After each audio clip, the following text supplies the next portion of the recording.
was walking. I've been trying harder all my life, 'cause I need to be perfect. If I could just be a little better, maybe you could be my salvation out of here. I can get it off, we are never done. I'm Julian, baby, you are like the sun. Pour out all your love, fill me to the top. Let me hear that champagne burst and pop. 'Cause as long as you are here with me, I'll be living, loving, wild and free. I can get it off, fill me to the top. Let me hear that champagne burst and pop. I just give 200% every day 'cause I own it. I'm fighting all of my life.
got to stand up strong, face the truth about themselves, to understand what went wrong. I know we can find a way. I know we can find a way. I know we can find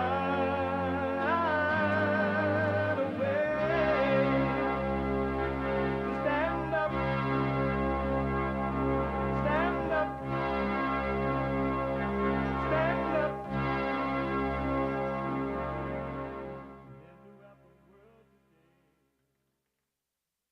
Uniting the races with truth instead of dividing them with lies.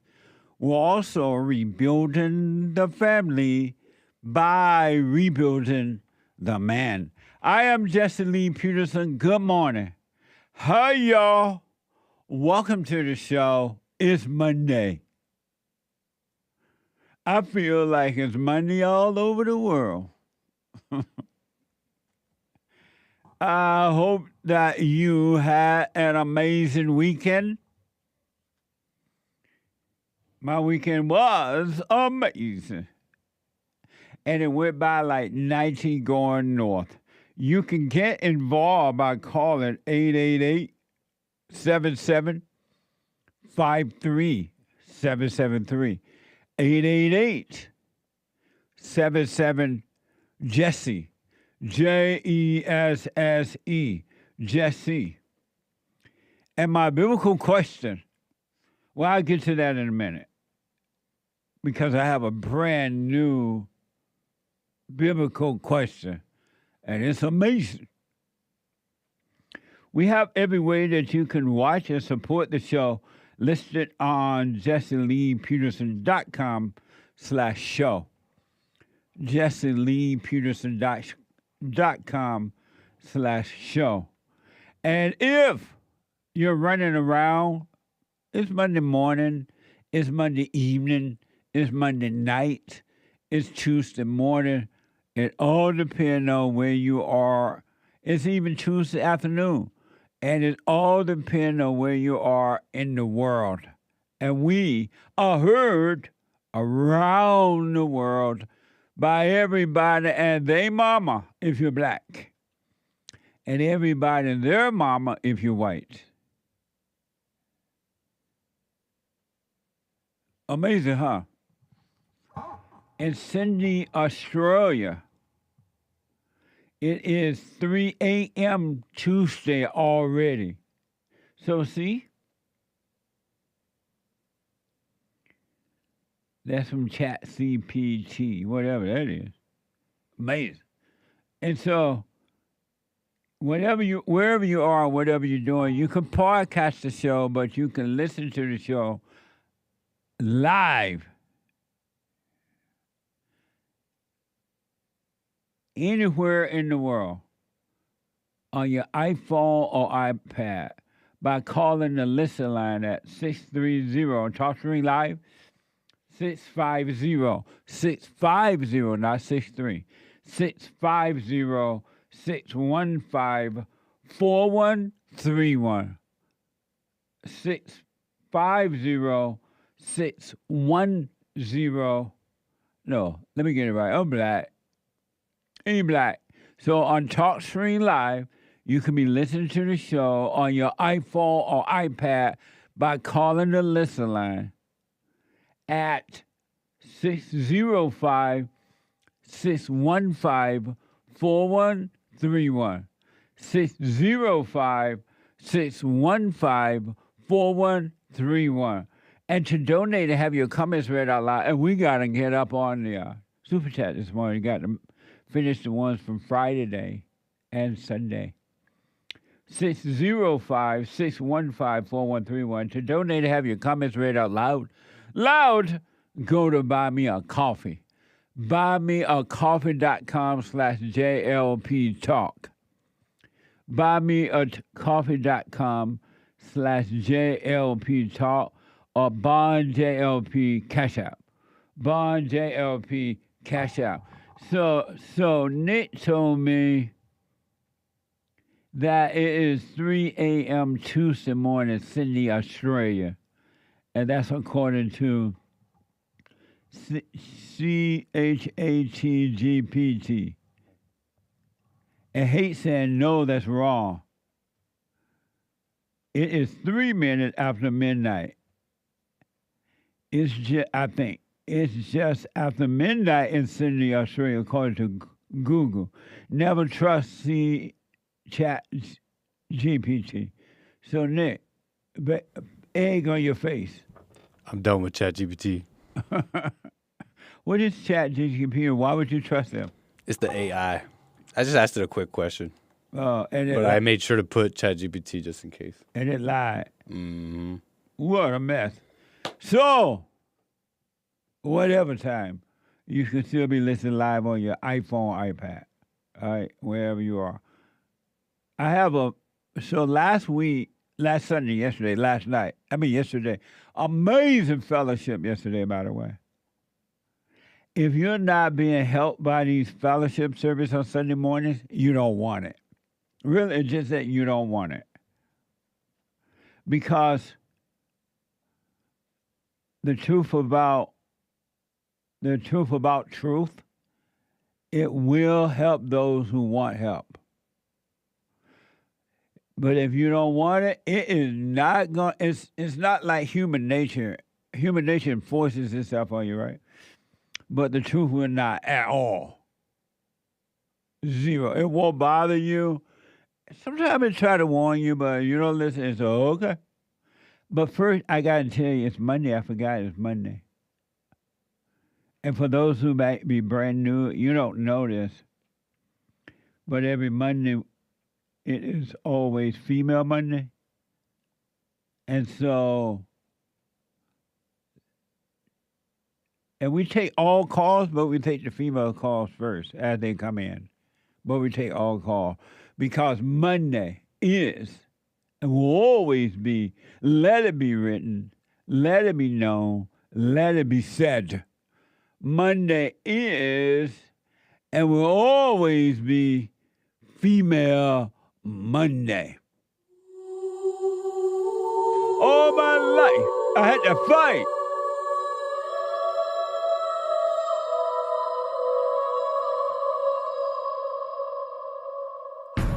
I like to make men uncomfortable. All my life I had to fight. Let women take over. Some of us believe that women are getting paid less than men. I proudly say I'm a feminist. Thank you. Deep in their soul, they want to be home with those babies. We've been lied to for so long. Amazing.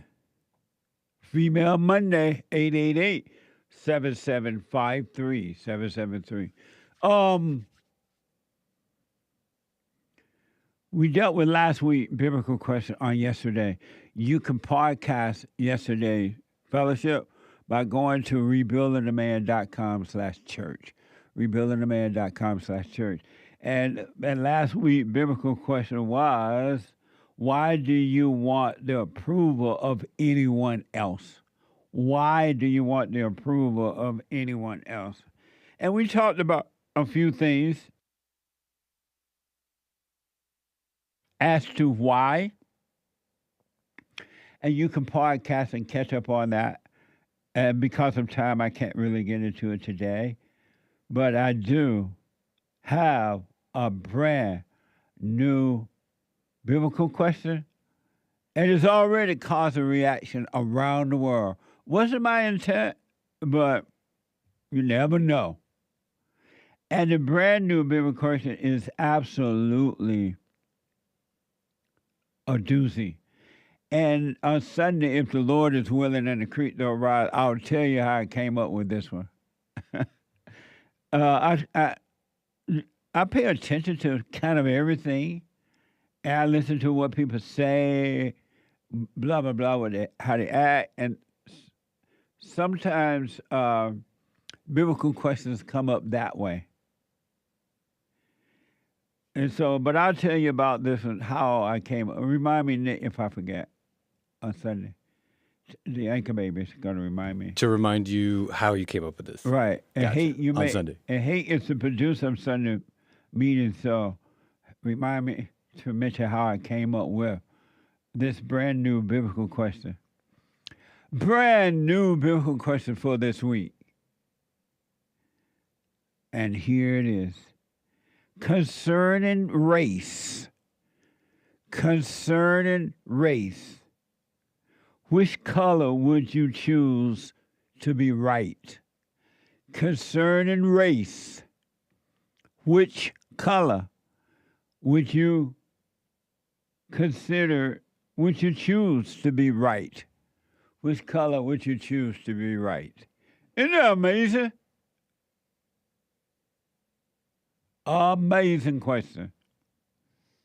That's the biblical question. And again, all biblical questions, doesn't matter how I came up with them, is there to encourage you for those who want to overcome their hell. They are there to encourage you to work on you, to pay attention to what's happening inside of you. Not someone else, but you. You are your own world. You are responsible for your world. No one else is. And so I'm trying to encourage those who want to overcome to work on you. And I have come to realize that the hardest thing in the whole wide world were two hard things. One is for human beings to admit, even to themselves, that they're evil, that they're wrong, that anger is evil, and for them to really work on themselves. Some people start out, they'll stop along the way, and they'll get off that road and take the wide road that leads to destruction. Some people go way down the road, and then they get discouraged, they get off, and they end up deeper in hell than what they left. And there's a few men and women get on that straight and narrow, and they stay there, and they stay there, and they stay there, and they endure to the end. So it's just interesting. The road that leads to life is an interesting road. It is a very, mamma mia, interesting way to live. And it's amazing. It is amazing.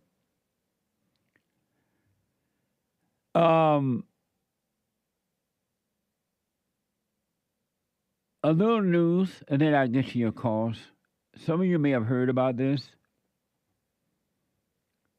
According to NBC News, the U.S. Secret Service shot an adult male near the White House in Washington, D.C., shortly after midnight on Sunday, after an armed confrontation with law enforcement, according to the agency. Watch this from NBC News. Tonight, troubling questions after a shooting overnight near the White House. Respond for the shooting, 17th East Street, Northwest. Just after midnight, Secret Service saying their agents shot a man after an armed confrontation with law enforcement, after they were notified yesterday of a suicidal individual traveling to D.C. According to two senior law enforcement officials, the suspect is 27-year-old Andrew Dawson, driving this white Chrysler sedan from Indiana. Units approached from the 18th Street side. That's when, just one block from here, authorities found the man's parked vehicle and then spotted somebody who matched the man's description here, and that's when shots ensued. The close proximity of the gunshots to the White House heightening new concerns about security around the president, who spent the weekend in Palm Beach. Amazing. Amazing, huh? You know what's so interesting to me, and I didn't know until the last 35 years or so. I did not know. I just didn't know. I was blind and I could not see. And I just didn't know. I did not know how evil human beings are. The human nature is. In all human beings, not just some, but all. I had no idea. I really just didn't know because I didn't know myself, so I didn't know. And I didn't know that all over the world, human beings treat each other in a horrible way. The way human beings treat each other, you gotta know, if you're paying any attention at all, that something else is driving you. that is not you, that something has made a home in you that is causing you to think, feel, and do the things that you do, say the things that you say. Human beings are lower than animals in the way that they treat one another. That is an animal nature. And human beings are evil. I understand now, and I don't even know the fullness of it yet. I understand why the Bible says that do not trust an angry person. An angry person, man or woman, is evil and desperate.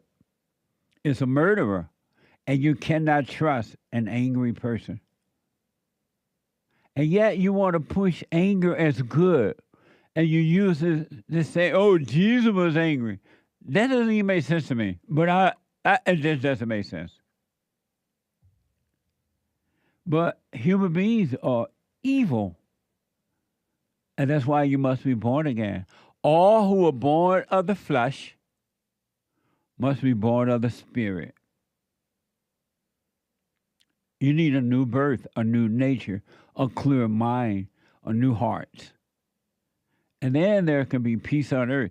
Now, that doesn't mean most people are not going to get it, but for you, the individual who decide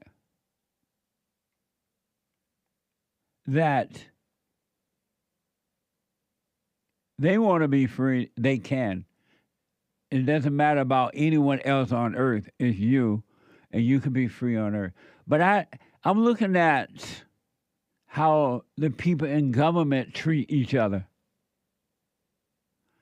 They're no different than anyone else. They just have a job called a government job. But they're wicked, and they're nasty, and they're evil, and they're afraid, and they are jealous, they're envious. They're no different than anyone else. And if you were paying attention, you would see the big picture on the big screen.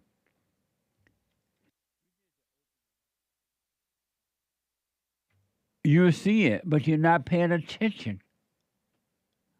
You're looking at what is happening in the news on TV, and you're afraid, and you're angry. You're like identifying with it instead of just observing it. You identify with it, and now you want to go out and protest. But human beings are evil. Just think about this person that's being accused of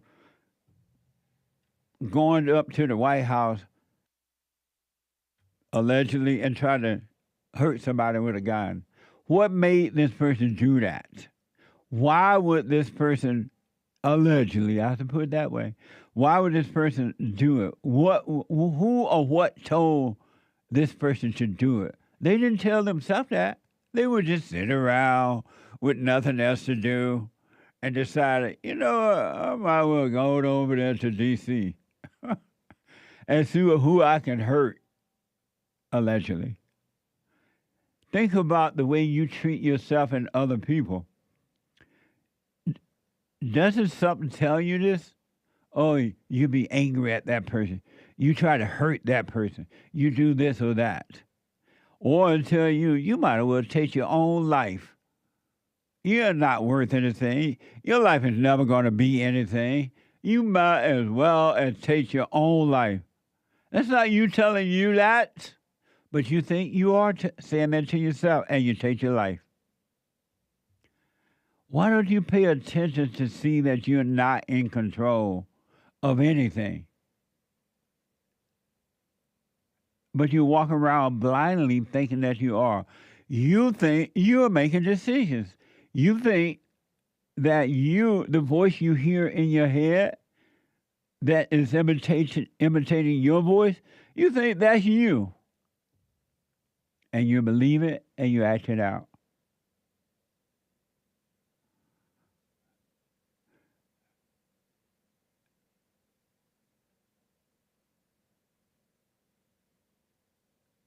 Trump, I don't know if you heard about this. J.D. Vance. Let me see. I need to update my thing here. My bad. I got to update. I got an update here. Hold on. I'm black. You black.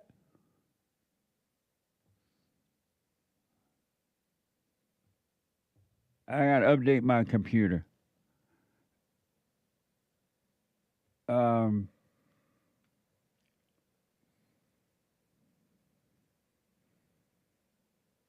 J.D. Vance encountered Ukraine supporters in Cincinnati on Saturday. Watch this from NBC. President Trump survived an assassination attempt last year at a Pennsylvania campaign rally, and then while golfing on his West Palm Beach course 2 months later. Sean Curran, who was the Secret Service special agent in charge of his detail during the Butler attack, is now the agency's director. The security of the president and Vice President Vance of pinnacle concern. Vance, with his 3-year-old daughter, approached on the sidewalks of Cincinnati on Saturday by protesters supportive of Ukraine.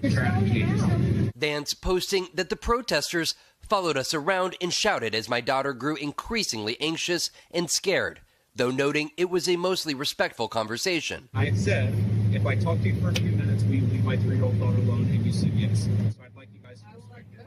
Vaughn Hilliard is joining us now from the White House. Vaughn, what else are we learning about that suspect tonight? Hallie, the Secret Service says that Dawson was transported to a nearby hospital, though his condition at this hour is still unclear. Authorities also, though, said that they did, in fact, recover a gun from the scene. Hallie?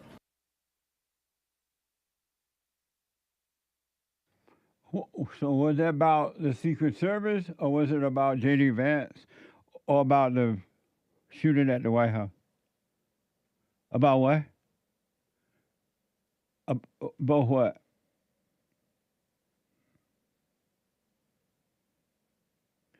So it was about the shooting, the new Secret Service, and JD? Oh, I didn't know that.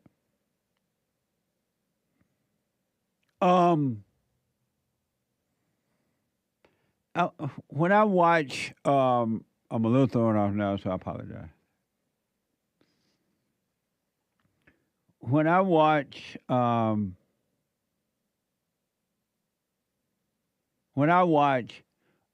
Americans protesting in this country for another country in support of any other country and going against America, I think all those people need to be deported. If you are not for America and you're making it clear that you are against America, why should you be allowed to stay in this country?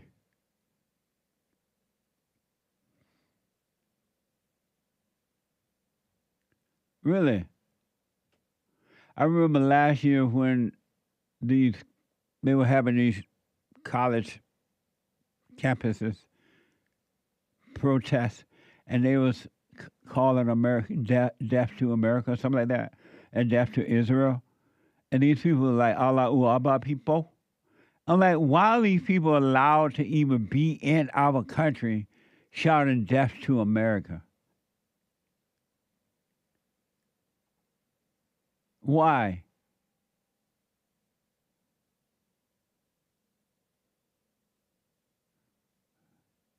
I don't understand how that can be. I remember years ago we were reporting on that, and those kind of things were happening overseas. And these people wearing these head rag things and cover up their faces because they would have on the Allah Abba clothes.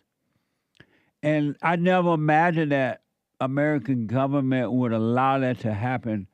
You on its own soil, that you would bring your enemy into the country, allow them to come in, and then they say death to you.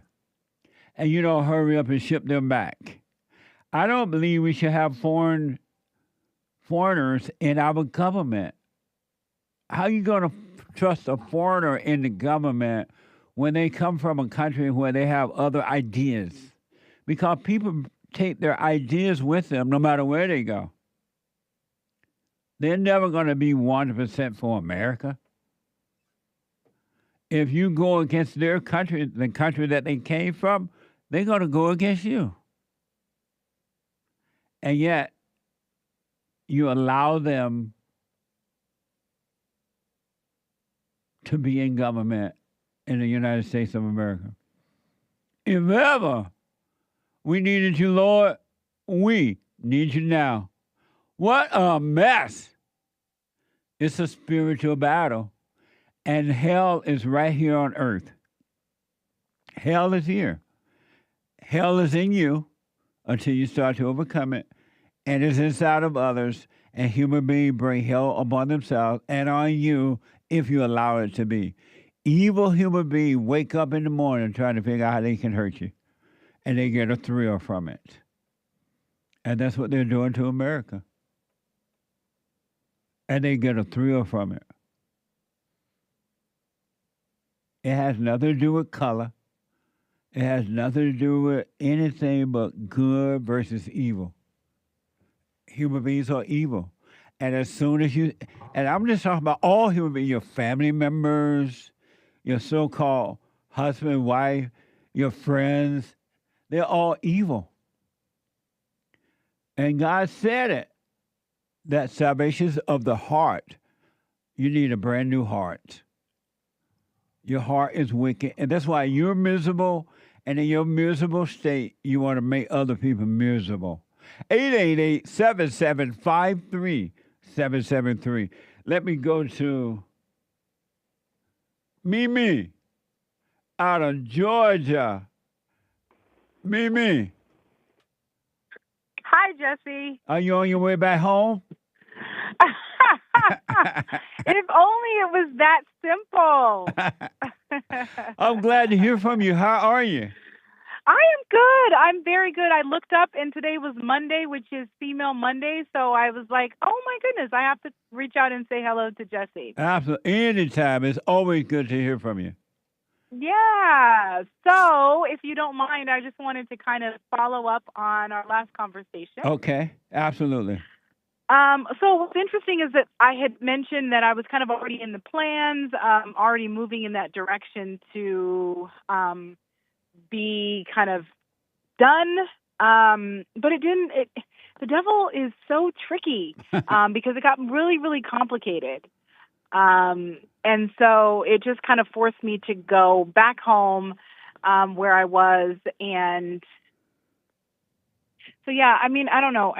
I don't really have a lot to say. I think every time I try to leave, there's just this engagement that is, you know, we've come this far and all these things are in place, and this false idea of all the love that is there. And I guess for me, I've been raised to always consider other people's feelings, even at my own expense. I'm just not very confrontational. Unless I feel comfortable. Then if I'm comfortable, we can confront anything. But so let me ask, just to be clear, okay. So you moved in with this guy? Yes. That was the whole move was to move in. Okay, and you moved in and then you realized after a while it's not working, right? Oh yeah, it was very quick that the honeymoon was completely over. We realized that we are so on opposite sides on so many different things. Some of the things that he knows about, you know, kind of where I stand on things, he will say really, really like hurtful things because it's so opposite of how he thinks and aligns his thinking. And I think I was listening to Fellowship, and there was one of the women had said, you know, when she dated, what she really wanted was somebody to be obsessed with her, and she could be obsessed right back, and they would just be in all this like love and couldn't live without each other, and I think that's exactly what the person that I'm with wants. And that's just not my personality. And even when it was my personality, it just isn't anymore. Hold that thought, Mimi. Let me take a quick break. Hold on. 888-7753-773. 888-77-JESSE. Quick break. Back in a moment. Check out Punchy's Coffee. I have my own coffee now. Punchy Coffee is good. Every bag is roasted to order. Freshest flavor. Top quality. Specialty grade beans. Good. Every dime goes back to Bond, my nonprofit.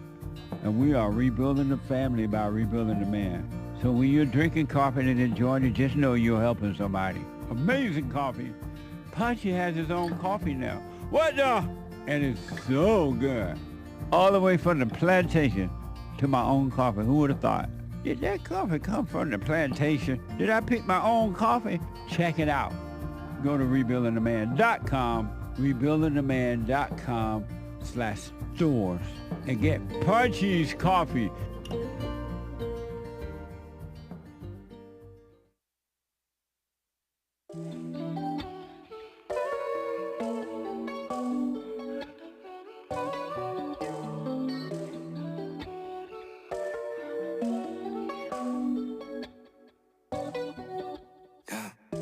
No way, I think I met the one. In a million at the jackpot. Finally did it, I won. Yeah, till I search for something. Amazing. 888-77-JESSE.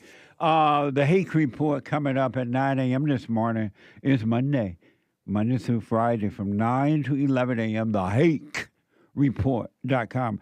And then Joel Friday TV. E-Black at 11 a.m. Pacific time.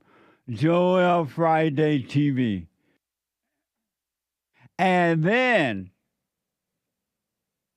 the American Anchor Baby. Energy given to him by God. It's not a loan, it's a gift. It's not to ever take back, it's forever to keep. At 12 noon, the American Anchor Baby. And then at 2 p.m., a brand new episode of Punchy TV. Not only do we have Punchy's Coffee, we have Punchy's TV. Punchy TV. Watch this at 2 p.m. today. Oh, is there a new teaser? Oh, it's not ready. Okay. I can play the old teaser. I just don't know what you guys wanted. My bad. No. But my check bad. it out. Monday, 2 p.m. We got 2 p.m. today. Oh, amazing. I want to go back to Mimi out of Georgia. So, Mimi, so now that you realize this thing is not meant to be and is not going to work, you moved back home? You moved out? No. So I don't really have any connection to anyone out here in Georgia. The person that I'm with is the only connection that I have. And so that's a negative to answer that question. And also, I think let's just cut all the words, because I like to wrap things up in fancy words, or at least words that like make things seem pretty. Yeah. But the problem is that I don't know how to leave. I don't know how to be firm in my decision and to stand in truth. I choke, if you will.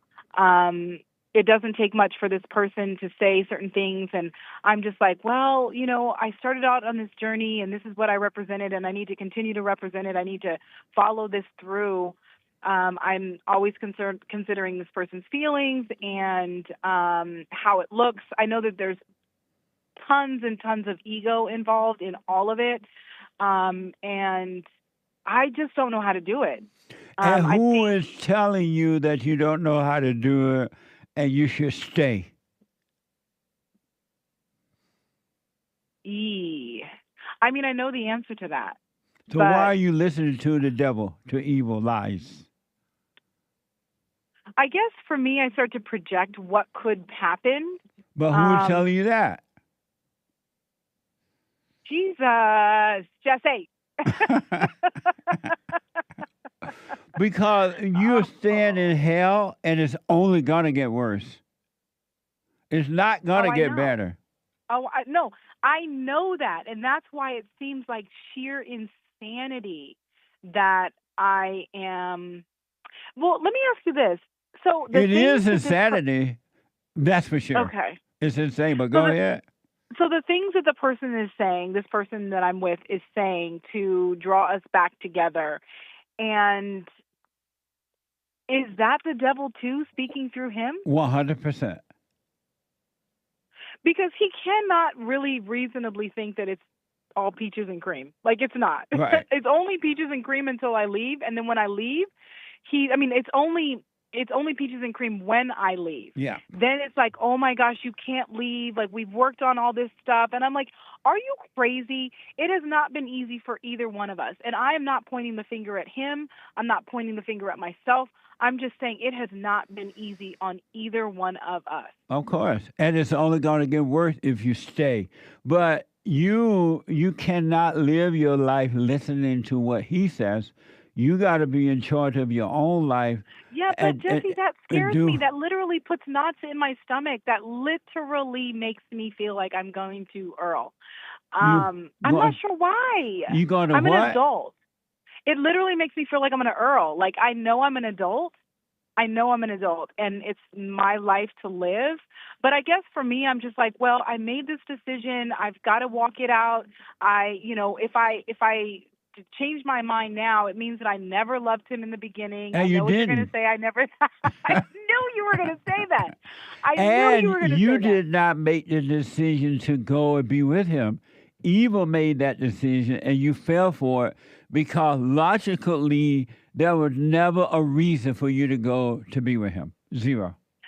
You're right. Because what is so crazy is that right before I left, I was feeling that feeling of loneliness. Yes. But it was for the first time I was really all by myself, not in a relationship. All of the distractions were gone, and it just seemed so lonely. And then all of a sudden, this came around, and it got me busy again. It got me busy doing things and moving and excited. And then when all of that was gone, I realized just how duped I was. But that's how evil operates. It makes you feel lonely. And if you believe that there is a year to feel lonely, and then they tell you, well, here is an exciting way out. I give you this. And if you listen to that, you'll follow that. And as soon as you follow that, then it goes back to, well, you're better off by yourself. Now you want to go be by yourself. And then they tell you, well, don't go by yourself. And you stay. It will destroy you as long as you're listening to thoughts. None of those ideas you ever had were your own. You have not realized yet that all thoughts are all lies all the time about anything, and you've been driven by thoughts and emotion, and they make you do things, and when you do them, they're never going to turn out right, but when you do them, then evil laugh at you. The devil laugh at you. He laugh at you, and then he give you another idea. Okay. Believe me, I've sat not only in my hell, but by myself doing the silent prayer. And I know that to be true. But here's one thing that is really freezing my ability to move forward is that there's a thought that says, I'm not strong enough to do this. I'm too weak. I might as well just stay. I'm not strong enough to do this. I look stupid. And I'm an idiot, and I'm a liar. I'm a liar. I said that I loved him, and now I'm leaving. I'm a liar. Why are you laughing? That was a very serious moment, Jesse. Oh, my God. Oh, my God. No. That's not what I expected. It's funny, though, because literally that's exactly how I feel, is that I'm not strong enough. And for you to laugh at that, it's just crazy. I'm like, I know you're not laughing at me. Right. And that's what makes it so wild, is because those are the moments where you're supposed to go, oh, I can understand that pain and that that challenge and how that feels. But yet, when you were telling me that, I'm thinking, is it your weakness that you're made strong? And you should stay in your weakness and then move away anyway. Go and do what you got to do anyway. And it's in your weakness that you will be made strong, because God is allowing you to see, feel, and know that you're weak. So that, but He doesn't want you to do anything about it, meaning don't try to get rid of it, so He can come in and take weakness away from you and make you strong. But because you won't take any kind of action in your weakness, He cannot make you strong, and the devil will keep you weak. Jesse? Yeah? That is brilliant. I said this last time. I'm going to say it again. What God does through you, like I said, you're amazing, but you're still just Jesse. And not just Jesse, but Jesse, whatever. But what God does through you is wild. Like, there's not even a word that is like good, bad, or indifferent. It's not even, it doesn't have that Right. like connotation to it, like it's good or it's bad. Like, it's just wild. It's really just wild. I'm not a spring chicken. I've never heard that in my entire life. And I know it's in the Bible, and Yeah. I know that there's a message that almost every pastor has ever tried to use as a sermon for Sunday service. I have never heard it that way, ever. Sorry, I'm being very dramatic. But you're right, though, which is unfortunate. It's hard to find someone that really will allow themselves to go through hell to get to heaven so they can point the truth to you. It's hard to find, not in the family. Your parents are not like that. It's hard to find preachers like that because the preachers they're not working on themselves either. They're just learning the Bible and quoting the words back to you with no meanings at all. Right, and I think that they use a lot of the scripture to make it situational. Absolutely. But situational in a way that it doesn't really stick. Like, they'll just say, recite this.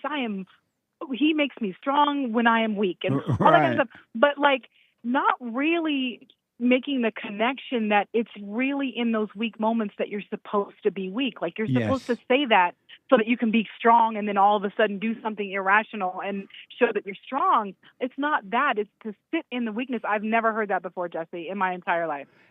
And I understand that, but and it's unfortunate because most people run away from their weakness and run right into hell. They stay in hell by running from it. They take medication to try to make themselves feel better, or they go be with someone to make themselves feel better. They don't know. I got to stay in this weakness. I got to live with it. I got to sleep with it. I got to drive with it. I got to be aware of it and do nothing about it. And I promise you, without a doubt, and a witness to it, he will save you from it. That's what he tried. He would change your nature from fear to perfect love. But you got to do it. This man is not for you. He can't save you. And the demons inside of me are going crazy right now. yeah, they hate the truth. They don't want you to hear it.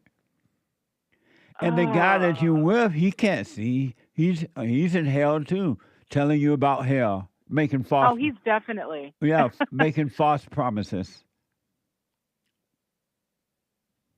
Oh, Jesse, I see. I want to talk to you, but then sometimes I'm like, don't do it. Don't do it. You're going to hear what you don't want to hear. No. I know. At some point, Mimi, you got to take complete control of your own life and stop looking to anyone to make you feel good, some man or anyone to make you feel good and make you feel this. That's not where you want to be. You want to have perfect peace, and you're not going to find that in another person, place, or thing. It's inside of you. So you got to make your mind up if you want to be free. You know what? I'm going to stop running. I'm going to go through this. I'm going to take it. I'm going through hell so that I can arrive in heaven. And the hell is the death of the ego, the thoughts, and the emotions. Well, I think I'm not even trying to protect my ego. I'm trying to protect his, because ever since we got together, everyone's like, oh my gosh, you guys are such a great couple. Everything's so amazing. He's gotten so much attention from us being together that I don't want to take that away from him. That's insane. It sounds stupid. I know you're laughing straight to my face. You can't even take away your own pain. Why are you trying to take away someone else? And the people who are telling you, oh, you guys are so pretty together, they're on the outside looking outside. They don't see the real what's happening inside. Oh, they have no idea. Yeah. and then if you fall for it, you're falling for another trick, because that ego feeling that you get from that is not going to solve your problem inside the home or inside of you. Okay. You Okay. do what you want, of course, but I would tell this guy, okay, thank you, bye. Jesse, nothing works like that. That's not a real world. That is You said that last time. That is the real world. This way you're doing it, it's the fake world. Okay. The real world is to overcome hell. It's to Okay. say, Well, but see, this is the thing. If I say it like that, all hell is going to break loose meaning here what? on Earth. Meaning what? Oh, the things he's going to say, the things he's going to, I don't think he's going to do anything in the sense, but he has a propensity for evil to spew everywhere. And you care about that? Why? Rare. I don't know. I was taught like this to always mitigate things, like make sure that there's least amount of damage to anything. You need to unlearn. You've been taught wrong. Everything you've been taught in life has been wrong. You need to get rid of all your little morals and all your little values and all these stupid things you've been taught so that the Spirit of the Father can teach you in the right way, give you a clear mind. Right. Because you're never going to live up to what you've been taught. It's not real. It's an illusion. Right. Okay. You got to get serious about this is your life, and you're looking in all the wrong places for help. Okay. Okay. This guy, stop looking for yesterday. Did you hear yesterday fellowship? I started to. I was listening to it this morning, which is what made me look up and say, "Oh my gosh, it's Female Mondays!" And I'm off today, so let me try. I want you to know that your relationships and nobody on earth relationships are ever going to work, whether they're married or not. They're not going to work, and the reason they're not going to work because there's a principle, and we talked about this yesterday. A rule given to us by God is that we should seek first the kingdom of God, and all things will be added. And if you have a relationship on your mind, you think about some guys or a guy, or you're thinking about love, or you're thinking about this or that, then you're not seeking the kingdom first, and you're going to always end up with the wrong person. Because that person will be your God, and they will destroy you. If I interact with him, can I say that? Say what? I'm busy seeking out God's righteousness over everything.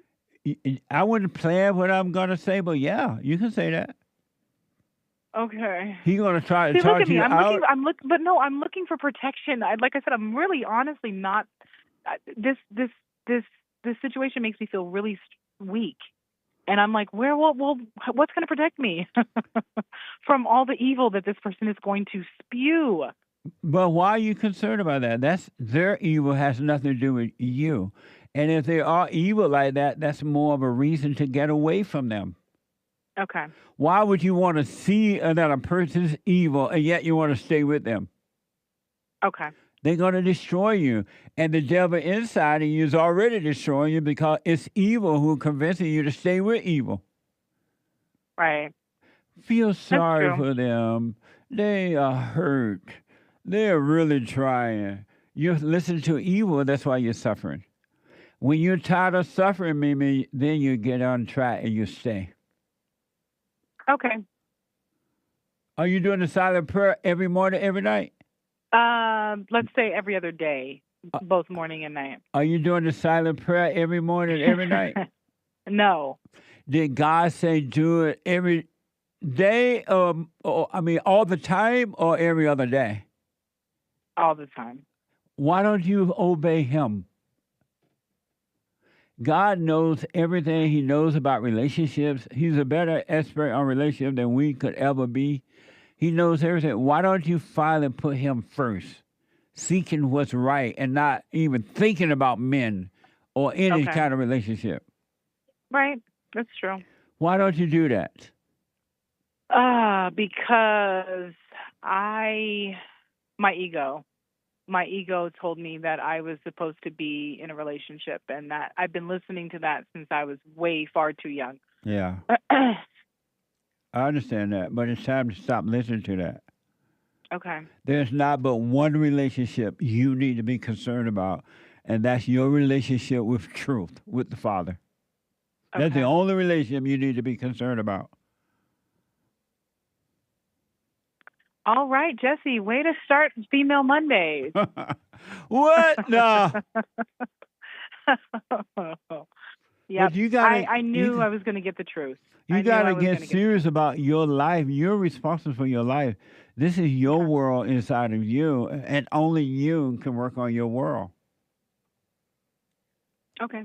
So do what you want, but I'll just tell this guy, bye, see you later, and be gone. Okay.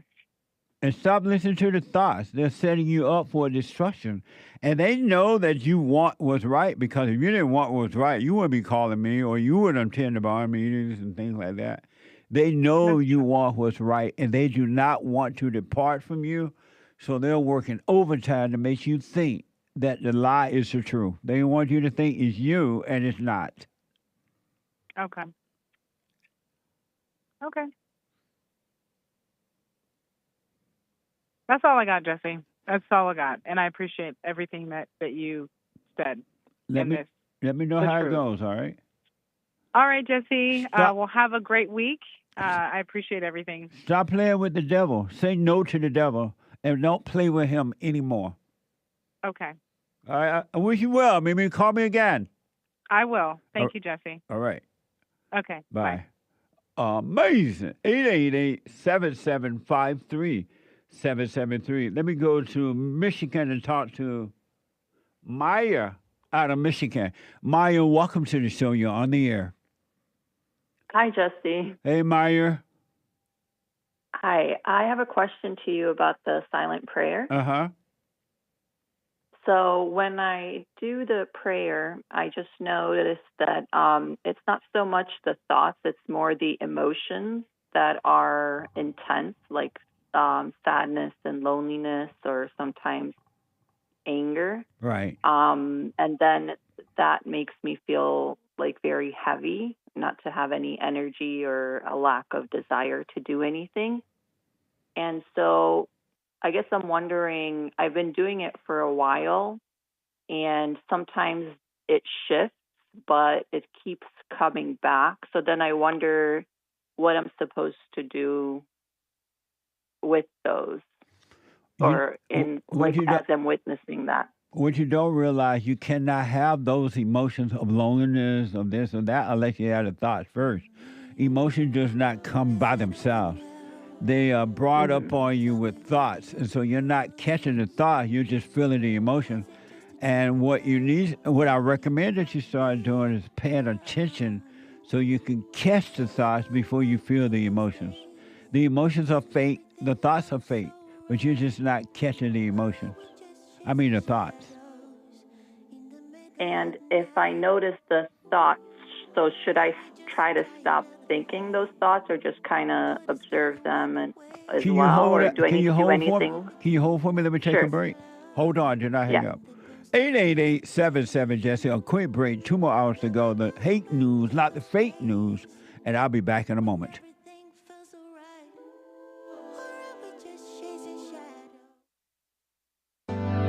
Steve, thank you for calling and thanks for holding. How have you been helped by the show? I'm going to tell you this. I believe you might go down in history as one of the greatest, if not the greatest, black man that ever lived on planet Earth, as far as I'm concerned. I don't know anybody before you that's been that great.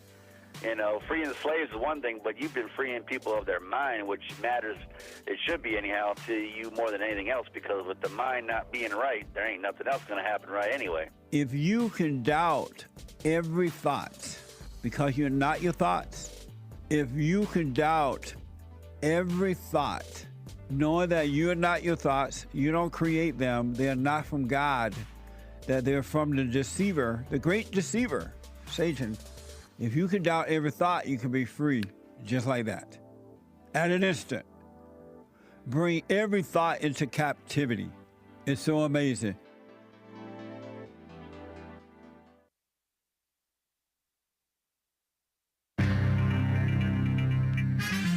A whole lot of mess going on in the world.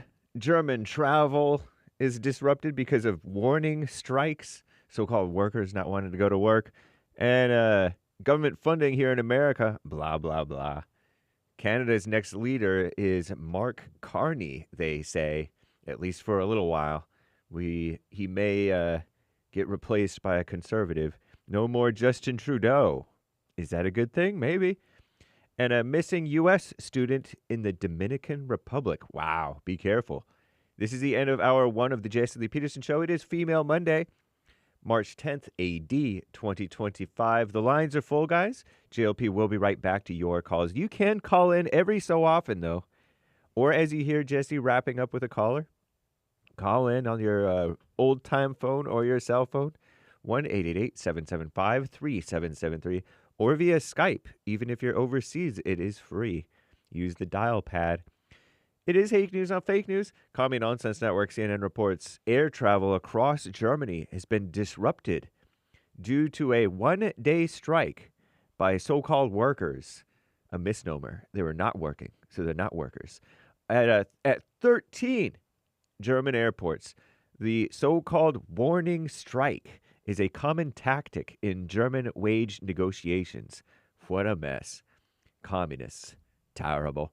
Anyway, government funding in America. House Speaker Mike Johnson, he's a Christian, I think, formally unveiled plans over the weekend for a government funding stopgap through September 30th. Wow, it's a long time.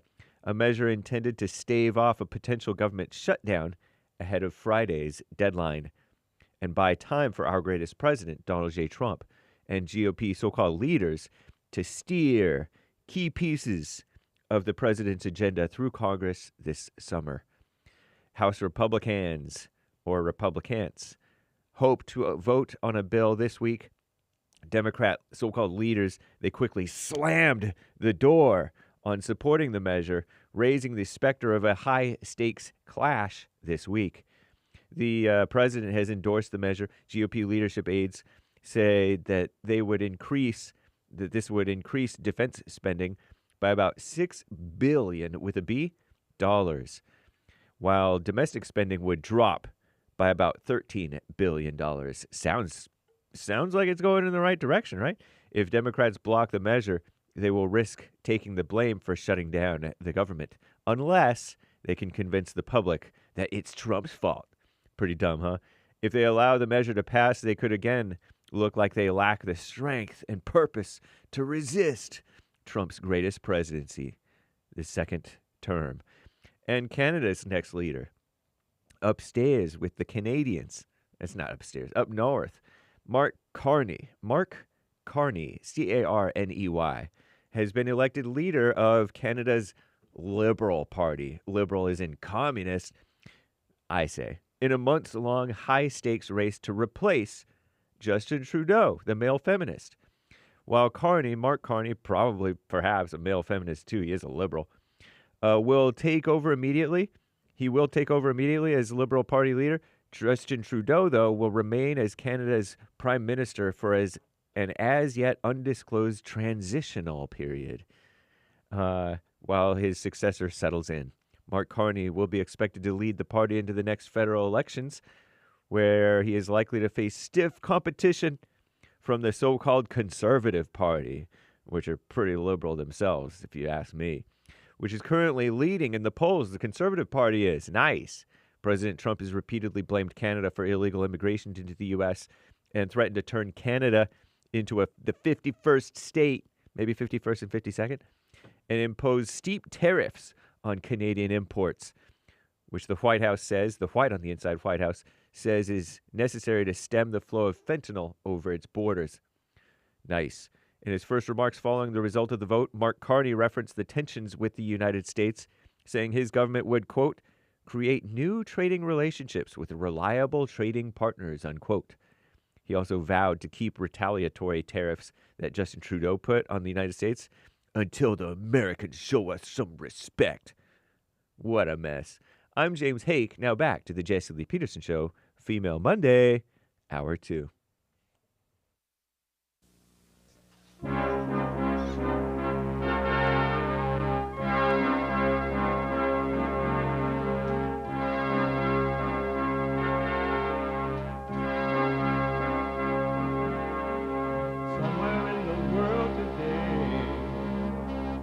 got to stand up strong.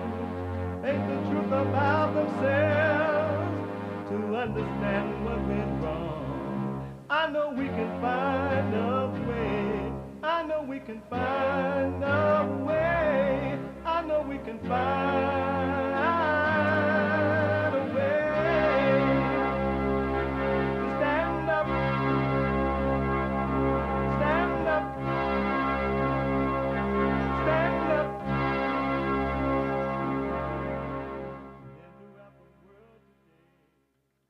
Uniting the races with truth instead of dividing them with lies. We're also rebuilding the family by rebuilding the man.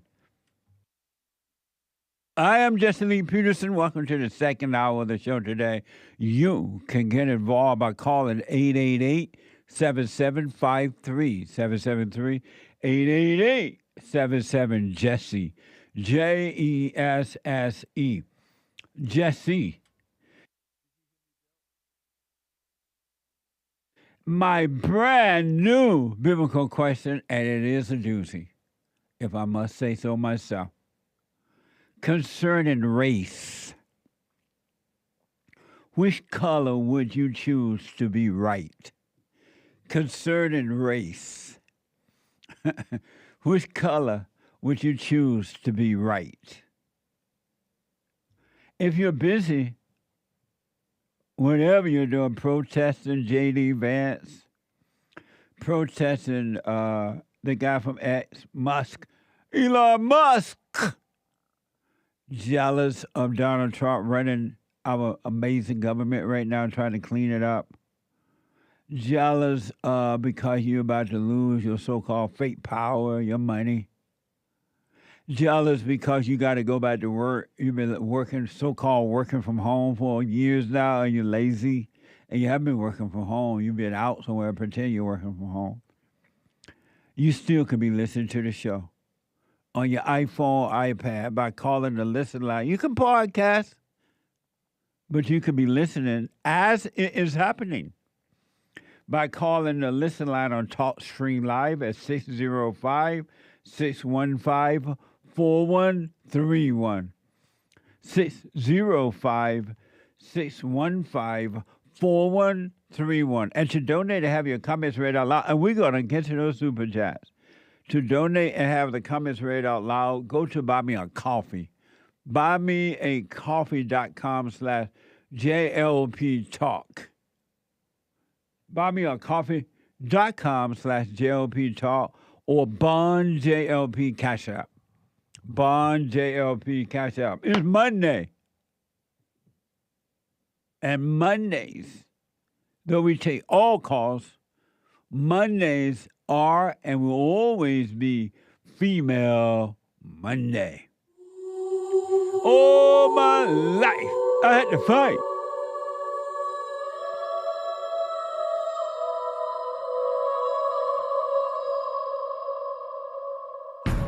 I like to make men uncomfortable.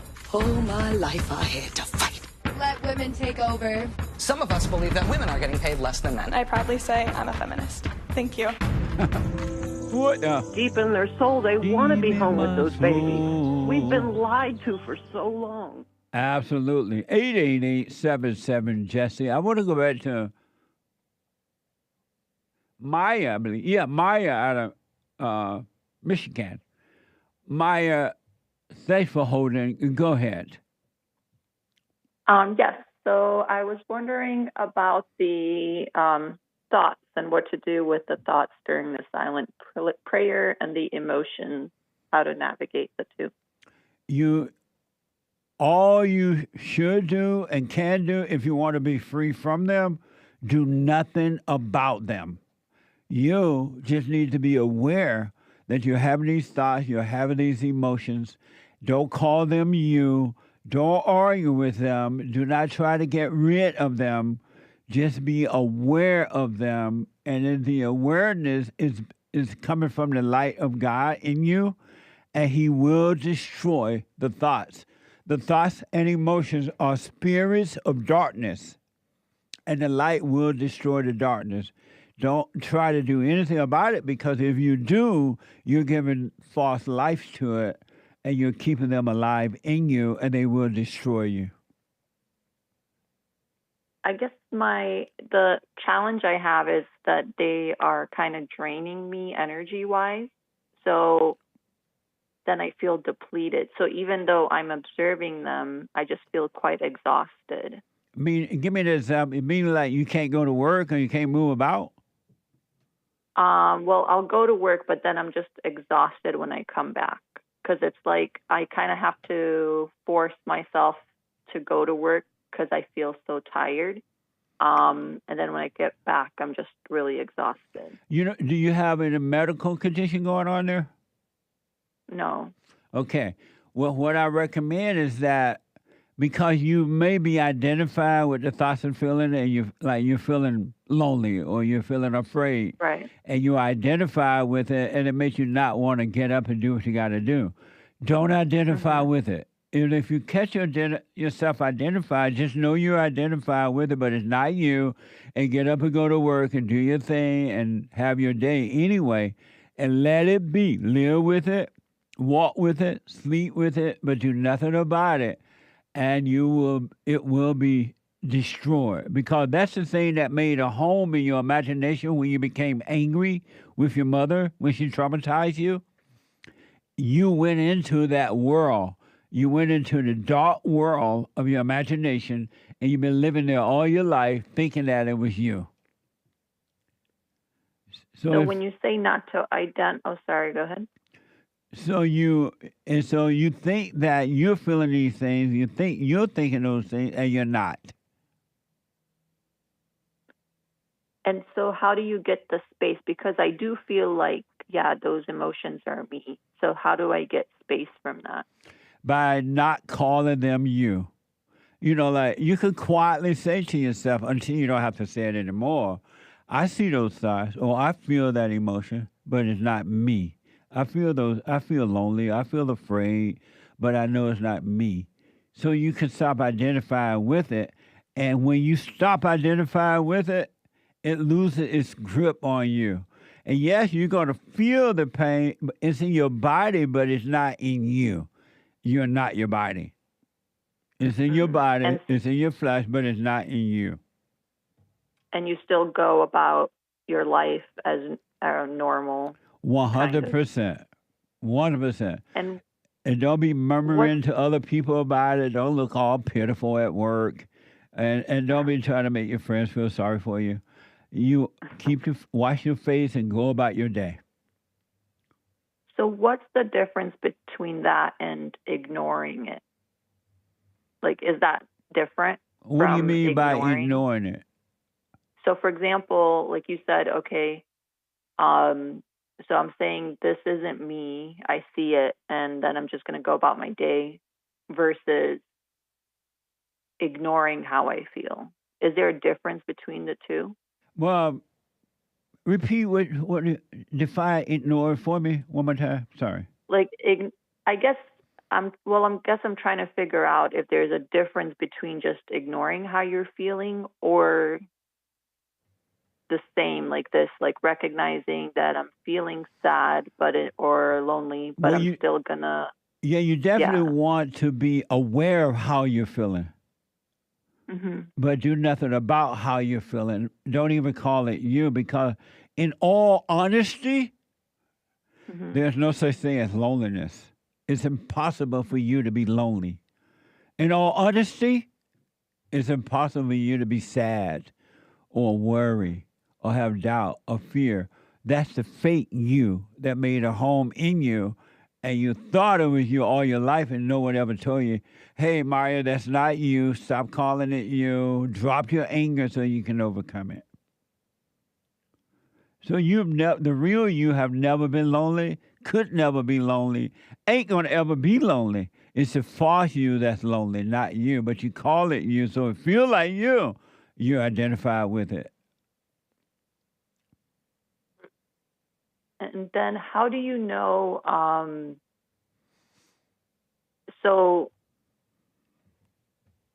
because you're saying we can't really trust thoughts or something like that. So how do you know which part of yourself to trust? By not trusting any part of you.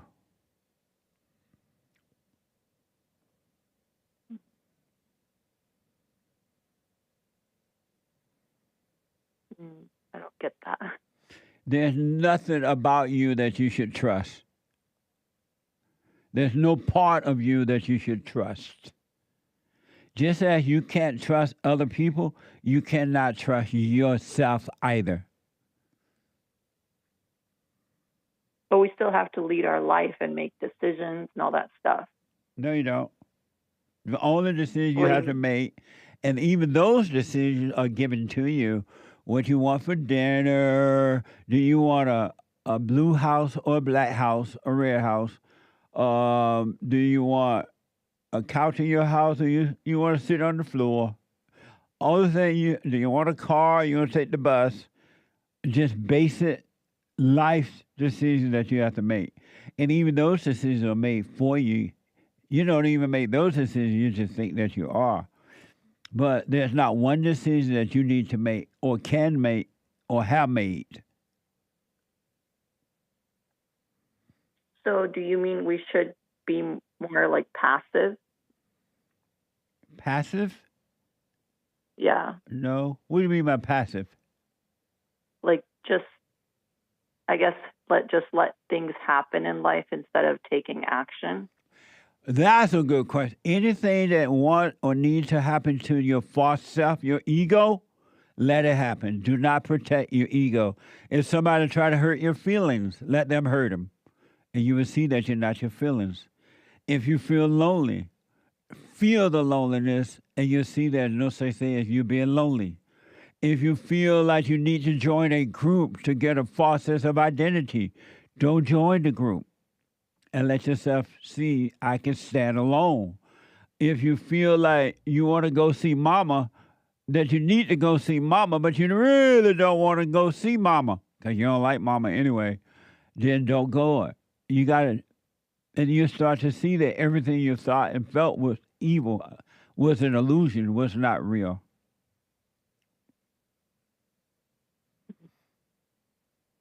Okay, thank you. I think I have to practice a little bit. Yeah, thank you. What, is that clear? Anything about that you don't quite understand yet? Well, I think I have to practice getting some space from my feelings, probably, because I have been identifying with it. So yes. I think I need to get some space from it. Yeah. Don't call all emotions are lies. And they come from lies because they come from the imagination. They come from thoughts. You don't need to be emotional. The good emotions, so-called good, and the so-called bad, they're both impostures. That makes sense. And what are you left with after? Life. Real life. Okay. Perfect peace. Have you gone and forgiven your mother? No. So I have been no contact with my mom for over 10 years. I feel like I've worked on it. I know you say you have to go in person, but I don't feel like I can do that. But I have logically kind of I understand that she did the best she could. But I do feel a lot of sadness around her. So that's the stuff that comes up for me is around that. So, I mean, I don't know. Have you gone and forgiven your mother? I haven't gone, no. How will God forgive you if you don't go and forgive her, shaking in your boots so you can be free? How will he forgive you if you don't forgive? Well, I haven't been in touch with her for over 10 years, like I said. And what does it have to do with today? Well, because, my family's quite dysfunctional. So to be honest, I'd be scared to go over. I'd be scared to go over there. So what? I'd be scared to go there. Why? because she has a pretty bad temper, and I don't know how she would react. And would she hurt you physically? I don't know. I hope not. I don't think so. So you're But just I don't afraid know. of how Yeah. she will react? Yeah. Why don't you face that fear? That fear is controlling your whole life. It's keeping you from being you. Why don't you face that fear? As long as she's not going to hurt you physically. Can you FaceTime with her?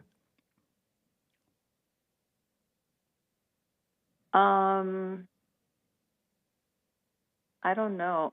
I don't know if she has FaceTime, but because we haven't been in touch for 10 years, so I don't know. And so, as long as she's not going to hurt you physically, how will you overcome her if you don't face her?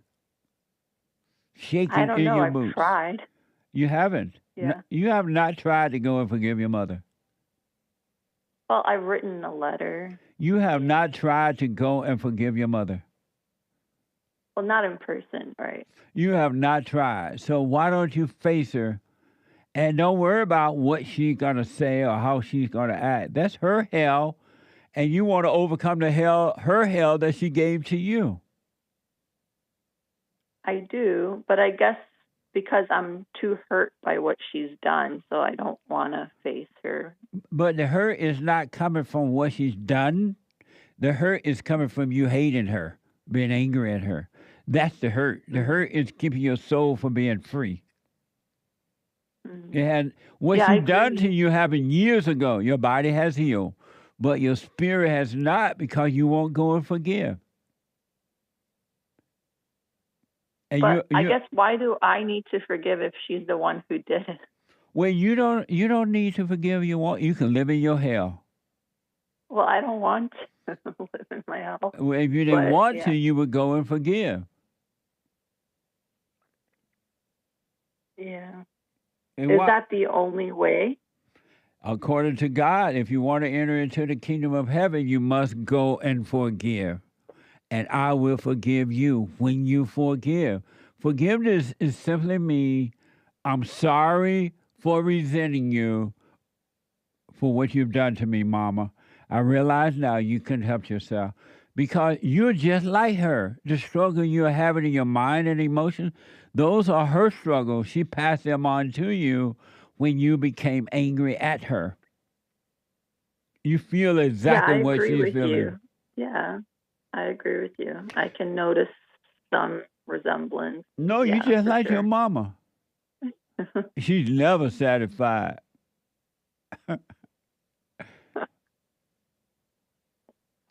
Yeah. I don't know. I guess I feel a lot of fear, so that's a little bit hard for me. But that's why you need to face her, because of the fear. And the fear what you would see was never real. It's an illusion. And that illusion is keeping you from becoming free because you won't face it. You won't forgive. And the devil said, why doesn't she apologize? She's the one did it to me. Why doesn't she? Like, that has something to do with your life. You are responsible for you, not your mama. So I guess my question is, do I have, like you said, FaceTime? Can I just do it looking at a picture of her? No. What the? There's no curve. There's no fear or courage in looking at a picture. What the? You got to shake in your boot and face her. And however she react, that's on her. Don't you react to her overreaction. Let her yell, let her scream, let her call your name, let her blame you, let her blame your father. And does your father live with her? Yeah. And when you were growing up and you were asked your father to help you deal with your mother, did he help you? No, but my dad was an alcoholic and abusive, so they had a pretty bad marriage. Abusive to whom?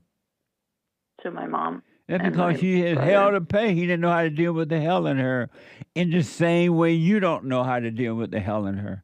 He was afraid of her in the same way you're afraid of her. He loved you.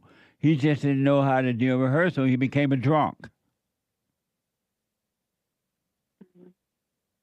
I don't know. I think he was drunk before he met her. Of course, he married a woman that he hated. He hated his mother. Mm-hmm. You got to forgive your father for not protecting you from her. So if I do that, does that mean I still have to be in touch with them? Not at all.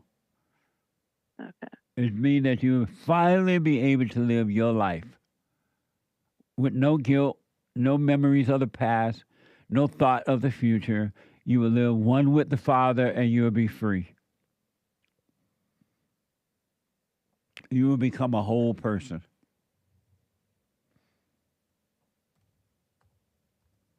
All right? Okay. All right. Thank you, Jesse. You have your work cut out. Yeah. Yeah. You got to work on Thank you. If you want to be free, you got to work on you. You're a grown person.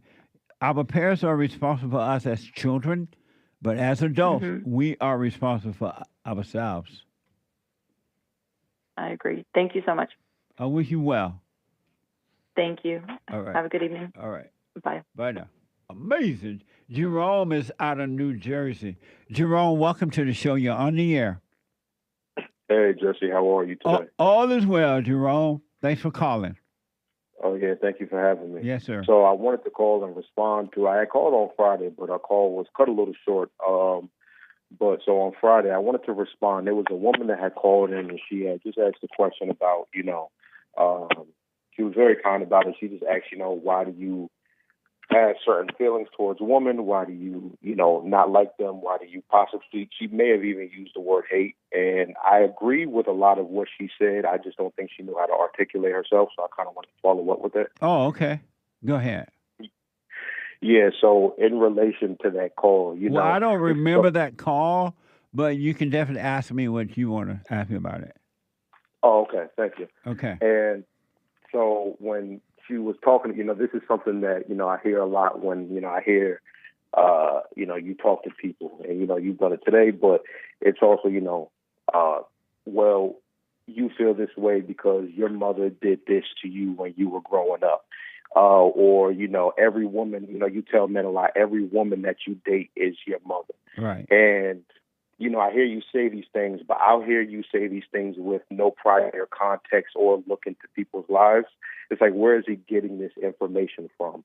But then when I dig deeper and go a little further into what you say, I realize that you're just saying to other people what has happened to you in your own personal life. And this is what people do a lot. They sort of project all of the things that, all of the things that have gone wrong onto others. And, it just kind of sounds like maybe you haven't gotten over what has happened to you in your past. Amazing. So that's what I'm sorry, you about to say? No, I said amazing. Yeah, so I wanted to ask, Ask. Yeah, I wanted to ask, why do you still not like women? I think that... Do you hear the people saying that? Do you hear the people admitting that they resent their mothers? Or do you hear them admitting that they do resent their mothers? Sometimes, of course. I think that there's a lot of when you hear when you hear most, if not all, most people say that, do you think that what do you think about that? When they are admitting, you know what, I do resent my mother. You heard the young lady call right now. She does resent her mother. Do you think you think that they are making that up, or do you think they're just saying it? No, it's there are some people that definitely resent their mothers. I think that happens with a lot of people, and I'm not saying that individual people, or rather, a lot of individuals don't resent their mothers. All individuals resent their mothers, but it doesn't mean that all people do. All people do. Everybody doesn't have the same problems in life. Some people they have different reasons for why they act the way they do. But just to say that all people resent their mothers, that doesn't even make any sense. Well, it may not make sense to you, but it's true. But again, my question is for you, where do you get that from? Like, where's your proof that everybody resents their mother? The long story short, God said, all who are born of the flesh must be born of the spirit. Is it true that all human beings are born of the flesh?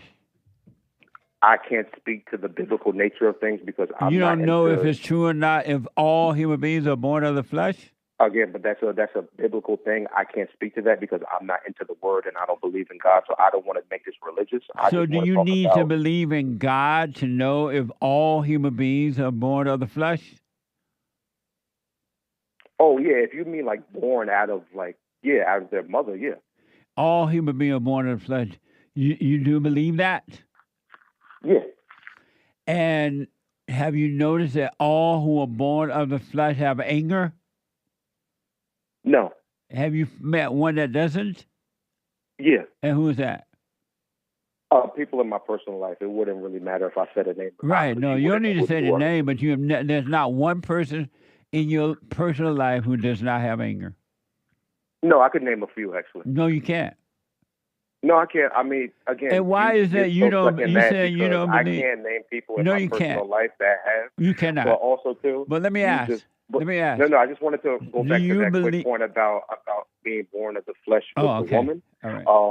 When you said that God's up, but you're saying that everybody who is born of their mother is dying.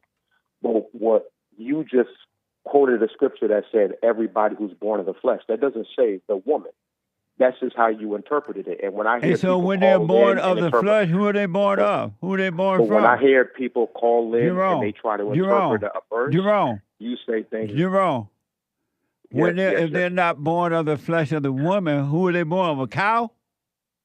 That is not what the verse means. You're interpreting it to make it. So when it says all who are born of the flesh, what does that mean? Not that. It doesn't mean mother. That's what you said. That's what not what God said. Mean, That's not what the word says. What does that it mean? Means that flesh. Like we all have our own flesh, born of our flesh. That doesn't mean our mother's flesh. What? That doesn't mean that we all have our own bodies, Jesse. That so you were born of your own body? I have my own body, yes. So you were born from your own body? But that's not what the verse is talking about. No. You said you don't even believe in God, so you can't be talking about no verse, man. But yes, I can. No, you can't. You can't because you don't even believe in God. How you gonna quote the Bible? Yeah, but I grew up in a church like this. Is not new to me. I know all this stuff. So because of time, how are you born of your own flesh? No, I'm not saying that. What I'm saying is, when people call in. No, you said that you were born of your own flesh, not of your mother. What I'm saying is when people call in and then they try to cite a specific verse. I got to take a break. 888-77-JESSE. But first, I want to tell you about Goldco. Thank you, Jerome. I want to tell you about Goldco. Goldco has free educational information for you, including an entire whole video. Really. And gold prices are going up, y'all. Don't say I didn't warn you. If you want to learn more about investing, especially in gold, you can use the resources from goldco.com. All right? Check it out and learn for yourself. Don't just take my word at it. I don't want to ever you to take my word at anything. I want you to know it for yourself. So check out Goldco. We have a special for my listeners. Qualified accounts receive at least 10% instant match and bonus and silver. Qualified is worth saying again. Qualified accounts receive a 10% instant match in bonus silver. So go to JesseLovesGold.com. JesseLovesGold.com. Or call 855-644-GOLD. 855-644-GOLD. Quick break. Thank you, Jerome, but I can't be arguing with you, buddy.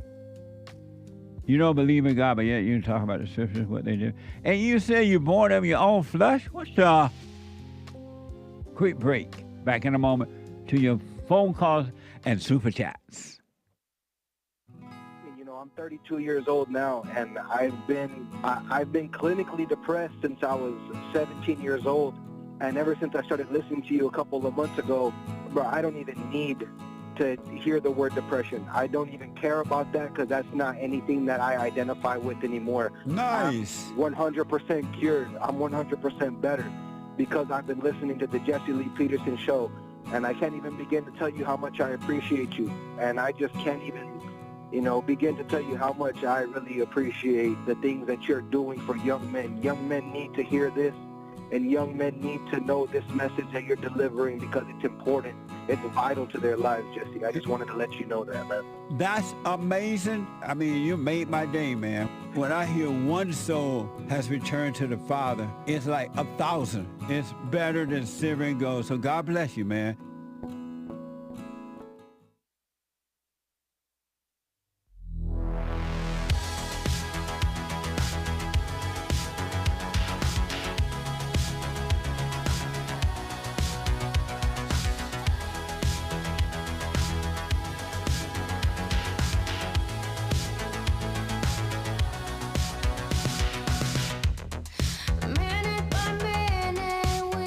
God is trying to create love through us, folks, not hate.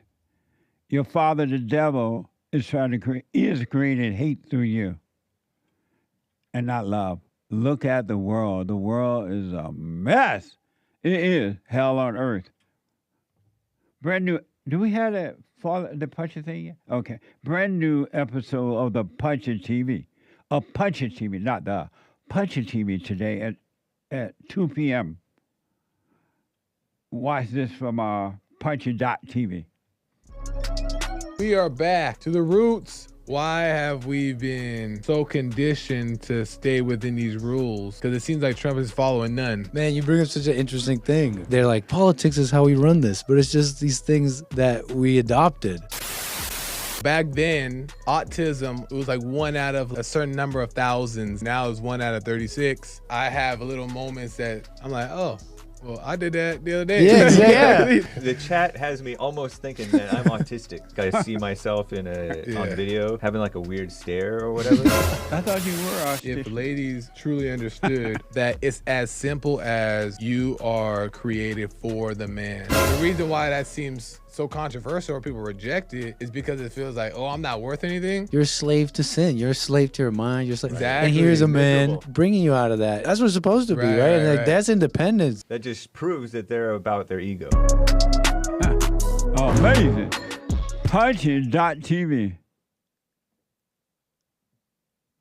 At 2 p.m. today, Pacific time. You're not autistic, Hake? I thought you were. I didn't think chat was just doing it. I thought it was reality. Artistic or autistic? That one. No, the one that looked like you crazy. No, that's just my face. Oh. Hey. Alpha. Also, for personal shout-outs, I do them for you. Personal shout-out. Personal shout-outs. All right? Go to Cameo. Birthday shout-outs, weddings, anniversaries, congratulations, encouragement, whatever it might be. Go to Cameo, CAMEO.com/Jesse Lee Peterson. CAMEO.com/Jesse Lee Peterson. Support us on social media. I never say that. I'm saying it a little bit more now. And the guys are like, Jesse, you never mention it. Support us on social media. Rumble.com/Jesse Lee Peterson. Cozy.tv/JLP. JLP Talk on X. Jesse Lee Peterson on Instagram. Like, follow, ring the bell, comment, subscribe. Amazing.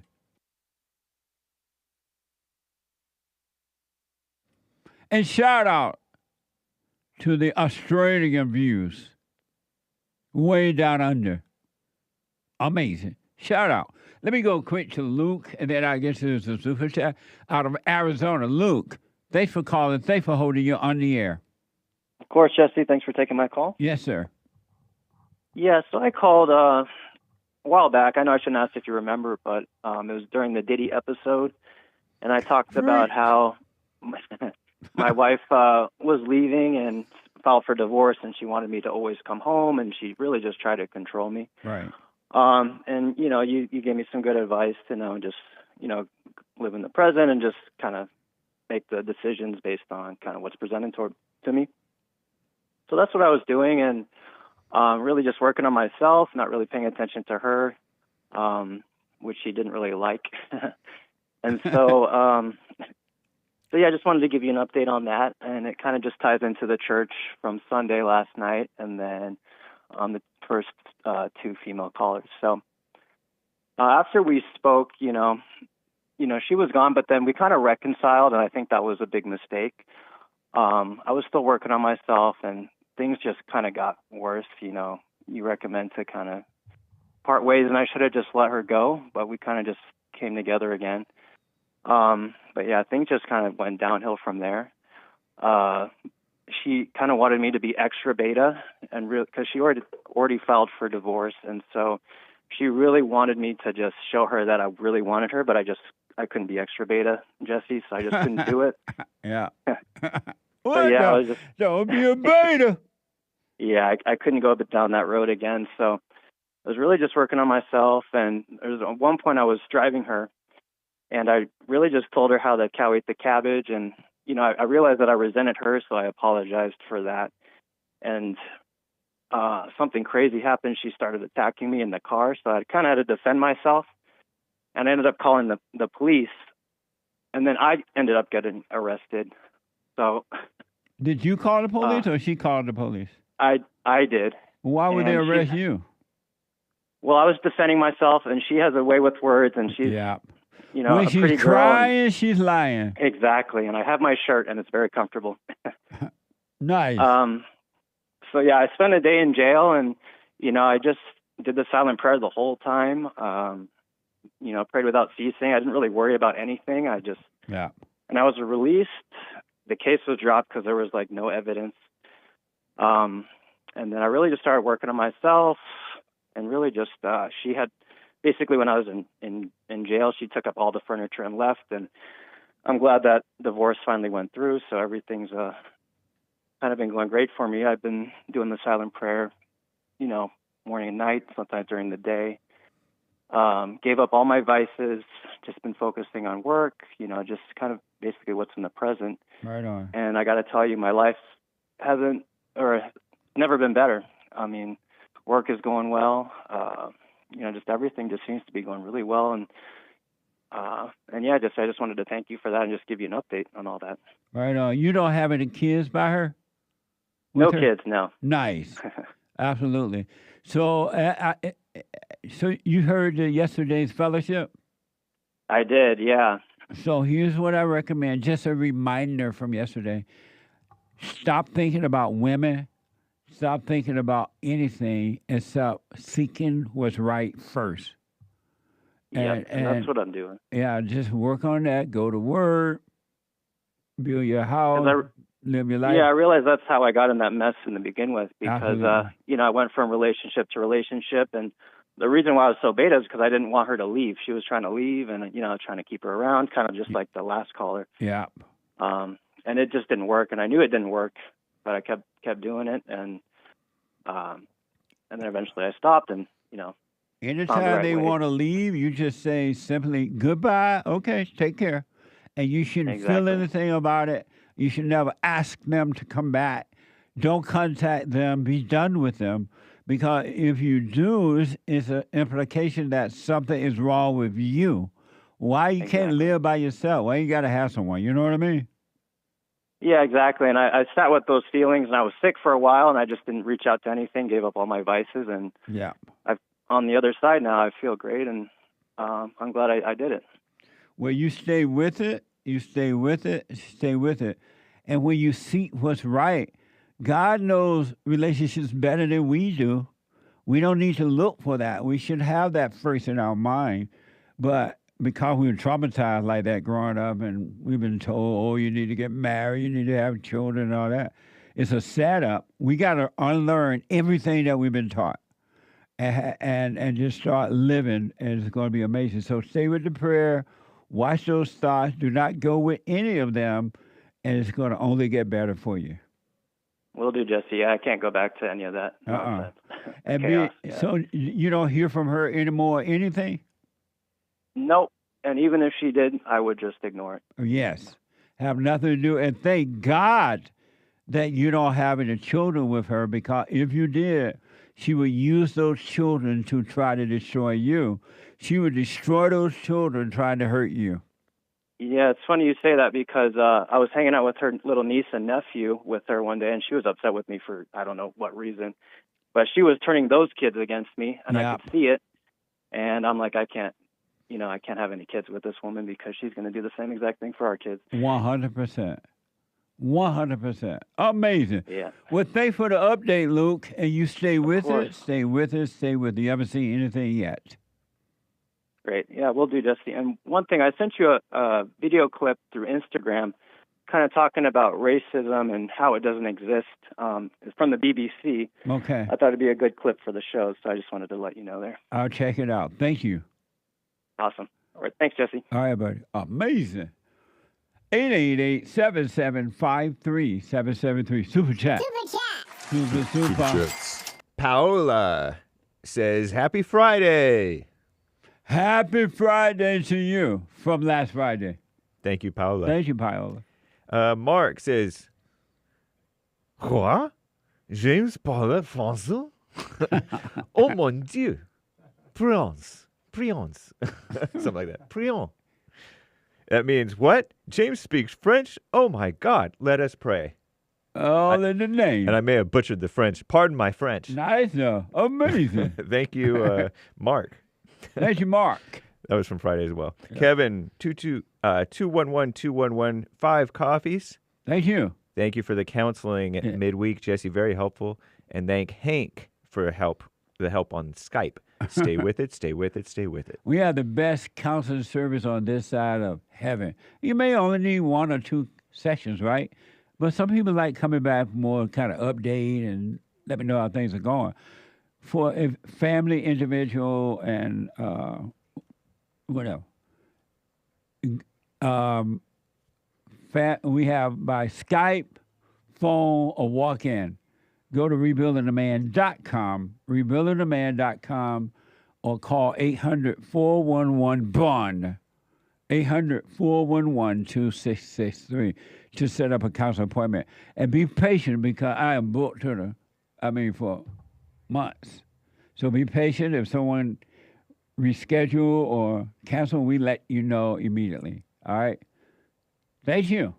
Ronnie from Ohio bought a coffee. Uncle Jesse, is it normal for a 70-plus-year-old man to start name-calling a woman he's never met just because he doesn't like her dancing and making videos? Is it normal? I'm black and slow, so I need a yes or no. What is he referring to? You name-calling that hood rat who was brought the ghetto to the White House or the Capitol building. Well, I said she was acting like a hood rat. Oh, right. My bag. I called her a hood rat. But you said she was acting like a hood rat. Right. Acting like a hood rat. Right. She's not a hood rat. And the point I was trying to make, Ronnie, is that America should not allow the blacks to run their governments, their business, their companies, or anything because blacks don't know how to do it. And then you let them in, especially with white folks, you let them in, and they're going to destroy it because they don't know how to do it. And then if you try to get rid of them, they're going to try to sue you. They call you racist and all that, right? And so this woman that you're referring to, she doesn't know how to run a government. She can't even, black people, not all, but most, can't even run a neighborhood. They don't run a business. They don't know how to do it. And this woman is a clear example of that. Maxine Warner, a clear example of that. And the white people are making a horrible mistake by voting these blacks into their schools, their government. And every time they do, the blacks make it worse. They don't make it better. So that's why I said that. Amazing. Thank you, Ronnie. Thank you, Ronnie in Ohio. Yeah. Sion bought a coffee. Jesse, sluttiness is so pushed by society. What? Sluttiness. I said it kind of fast and slurred because I was embarrassed to say it. But she said sluttiness. What a slut! Is so pushed by society, and it's trending, so it's hard to be a good girl out here. For example, it's hard for her to be a good girl? She just said that it's hard to be a good girl. Meaning that she's been a slut? No, Don't be a slut, Sion. What now? She's a good girl, but it's hard. But it shouldn't be hard for you to be a good girl just because of everybody else being a slut. What that has to do with your life? You're responsible for you and no one else. Sion says this woman was trying to tempt being all provocative, sexual, and she got more followers than a wholesome, covered-up girl. So right now, good girl wholesomeness does not work. What are your thoughts? Men only want women who are sluts or who they can turn into a slut, which is unfortunate. And women know that. That's why they be sluts, because they know they can control men by being that way. But don't you be that way. You live your life. You're responsible for your world. And you can see it, but don't judge them. They can't help it. Oh, amazing. Thank you. And the goal in life is not followers. It does work. It's just doesn't work to get followers. Right. Thank you, Tion. Amazing. Thank you. No More Thoughts bought a coffee to clarify the watching of the thoughts meaning. Since English is my third language, is watching them seeing the thought came but ignoring it and just focusing on the present instead? Example, a thought came reminded me of someone owing me $20 and avoiding me for what it is for it. What a dummy. Oh, that was a thought, but I'm standing here. There's a car driving by over there. It says No More Thoughts. I don't understand all that. No More Thought. Make that clear. That was too many thoughts. Oh, amazing. Thank you.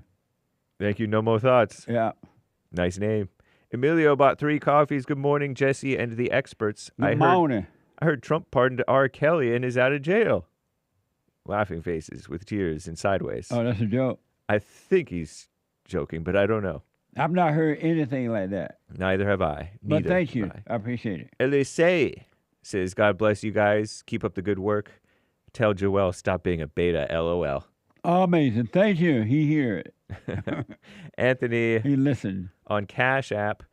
Get it off your chest Friday. Good morning, all. Good morning. Oh, man, that was from Friday? Yep. Okay. Thank you. Kid Combo 1 with a diamond. Who do you think you are, Mr. Big Stuff? You never gonna get my love. Who do you think you are, Mr. Big Stuff? You never gonna get my love, Mr. Big Stuff. Thank you. What up? Kevin G, my black wife is impossible to deal with.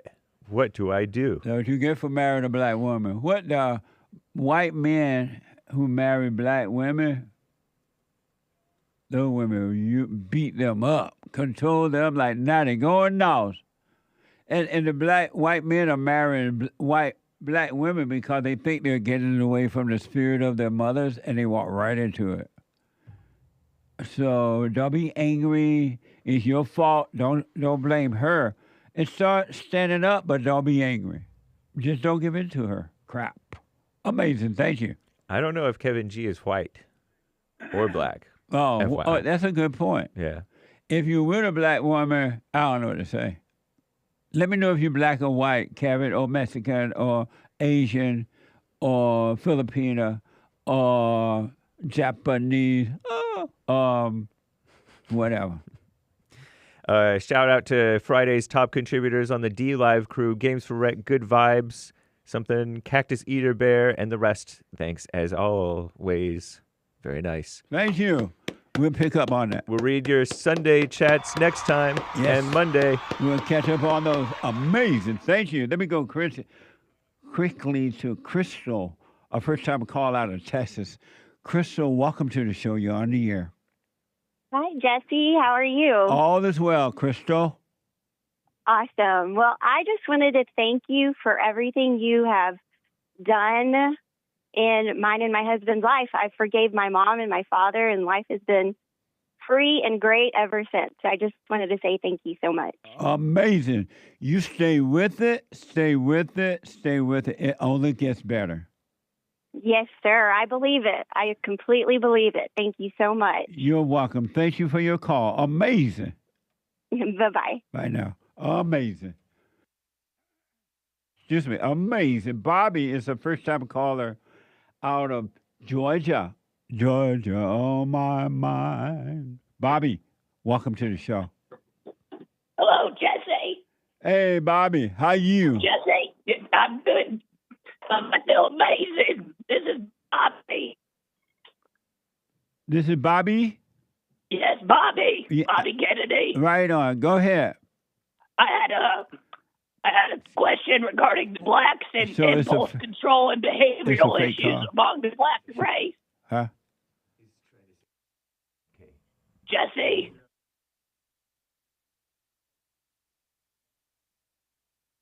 Bobby, call me back. I can't understand what you're saying. Call me back, all right?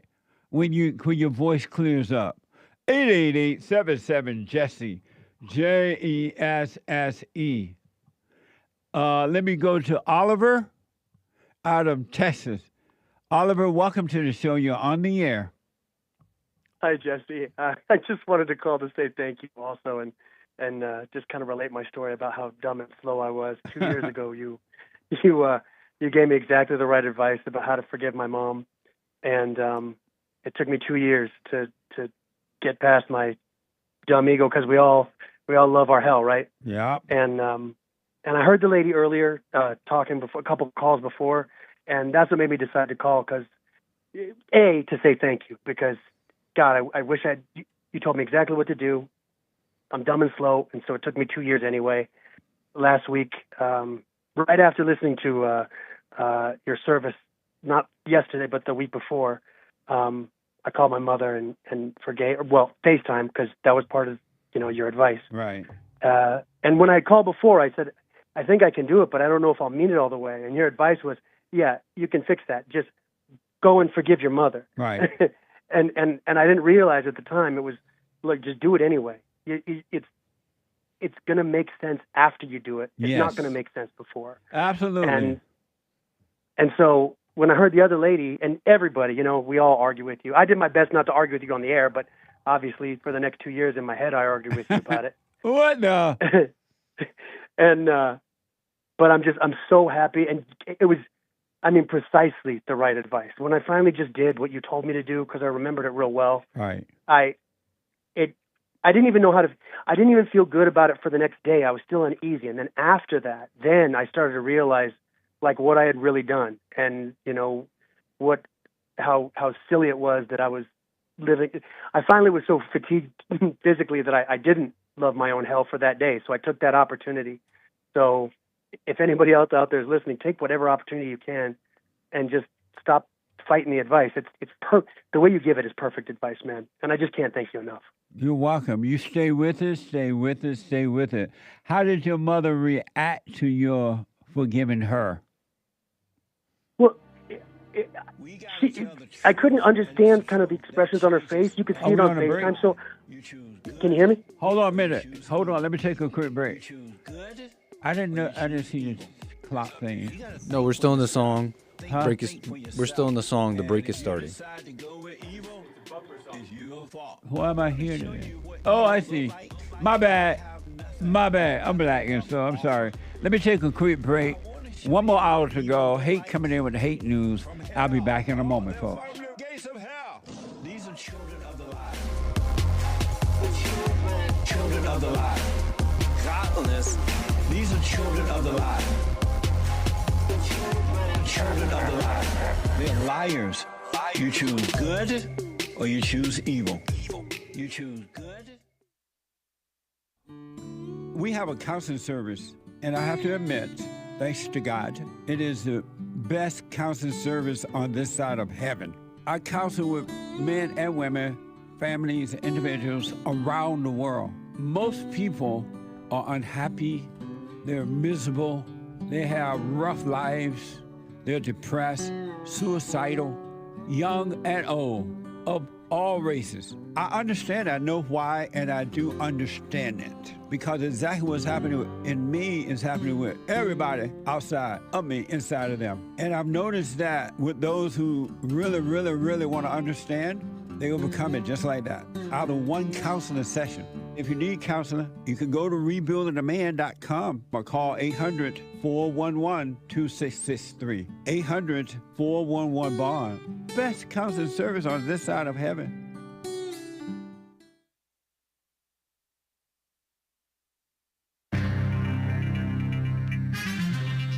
An update. There is some major Syria violence, and I heard that it's against Christians, by the way. And a small plane crash. You may be hearing about that this hour coming up. And were there beaches on Mars? CNN seems to suggest there may have been. Wow. This is the end. Oh, and by the way, 2,000 plus acres have burned in Myrtle Beach, South Carolina area wildfire. Crazy. This is the end of hour 2 of the JLP Peterson Show. It is Female Monday, March 10th, AD 2025. There is one line open. You can call in right now during Hake News, Not Fake News, to get on hold, to get on air in the next hour. The final hour of the JLP Show for today. Coming up, it is Hake News, Not Fake News. Commie Nonsense Network, CNN, reports that authorities in the Dominican Republic are interviewing a young man believed to have been with a missing student from the University of Pittsburgh right before her disappearance in Punta Cana. A local police officer source told Commie Nonsense Network, Sudiksha Konanki, a 20-year-old U.S. resident, was last seen on a surveillance camera with 7 other people entering the beach at Rio República Hotel, something like that, in Punta Cana after 4:15 a.m. Thursday. The Dominican National Police stated that in a statement. Police said she arrived in the country Monday with 5 other people. They learned of her disappearance after 8 a.m. Monday with 5 other people. After 8 a.m. Friday through a call from the U.S. Embassy in Santo Domingo. Authorities have interviewed the young man to determine what happened when the two were alone. Police also questioned others last seen with Konanki on Thursday to establish where their search should be focused. Konanki's father, Subarayuda Konanki, told Commie Nonsense that his daughter had gone to Punta Cana for spring break ahead of pre-med studies at Pittsburgh. Quote, "My daughter is a very nice girl. She's ambitious. She wanted to pursue a career in medicine," unquote. We're pulling for Syria violence. Armed men loyal to the Syrian government carried out field executions and spoke of purifying their country, according to eyewitnesses and video, providing a gruesome picture of a crackdown against remnants of the former Assad regime. See, I knew I liked Assad better than these people that spiraled into communal killings. Wow. Syria has seen the worst outbreak of violence since the ousting of former President Bashar al-Assad late last year, when after armed men descended on Alawite heartlands on Thursday in what Syrian authorities said was an attempt to put down an insurgency by rebels still loyal to the former government. A UK-based independent monitoring group, Syrian Network for Human Rights, said at least 642 people have died in the violence, been killed, including scores of civilians who were killed after government forces committed widespread field executions of young men and adults. Syria's interim president, Ahmad al-Shara, on Sunday, he blamed the violence on the remnants of Assad's forces. I doubt that. I don't know. But anyway, he said his government would hold accountable anyone involved in the deaths of civilians. Quote, "We will not tolerate the remnants of Assad's forces," he said. "They have only one option, to surrender themselves to the law immediately." I don't know, man. Anyway, a small plane crashed in the parking lot of a retirement community in Lancaster County, Pennsylvania. I guess it should be pointing that way. PA, on a Sunday afternoon. 5 people aboard were injured, damaged around a dozen vehicles per local authorities. No structural damage to the Brethren Village retirement community building, and no one on the ground was injured, per Mannheim Township Fire Chief. Video of the scene captured the wreckage. A single-engine Beechcraft Bonanza plane engulfed in flames with dark smoke. I'm James Hake. Now back to JLP, Hour 3.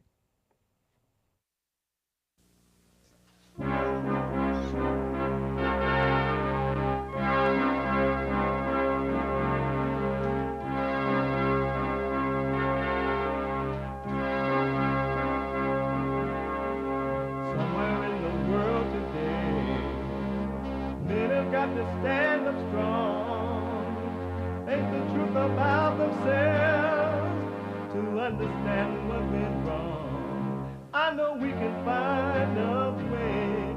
I know we can find a way. I know we can find a way to stand up, stand up, stand up.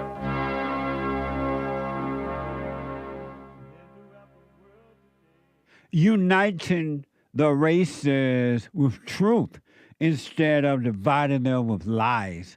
We're also rebuilding the family by rebuilding the man. I'm JLP Peterson. Welcome to the third hour of the show today.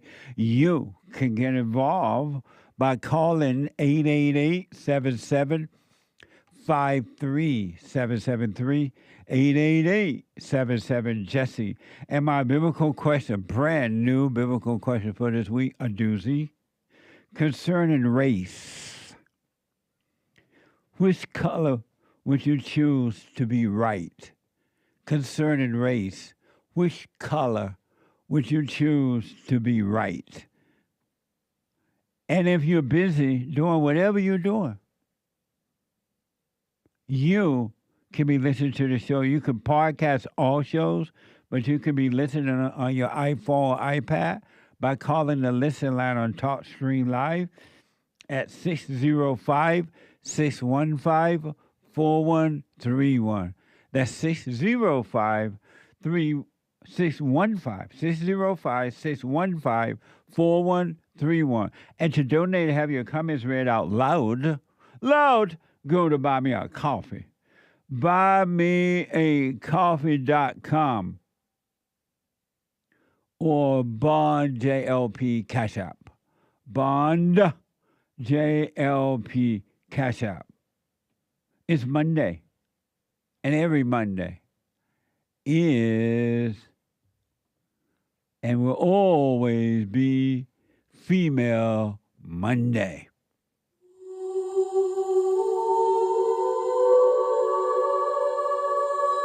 All my life, I had to fight. I like to make men uncomfortable. All my life I had to fight. Let women take over. Some of us believe that women are getting paid less than men. I proudly say I'm a feminist. Thank you. Deep in their soul, they want to be home with those babies.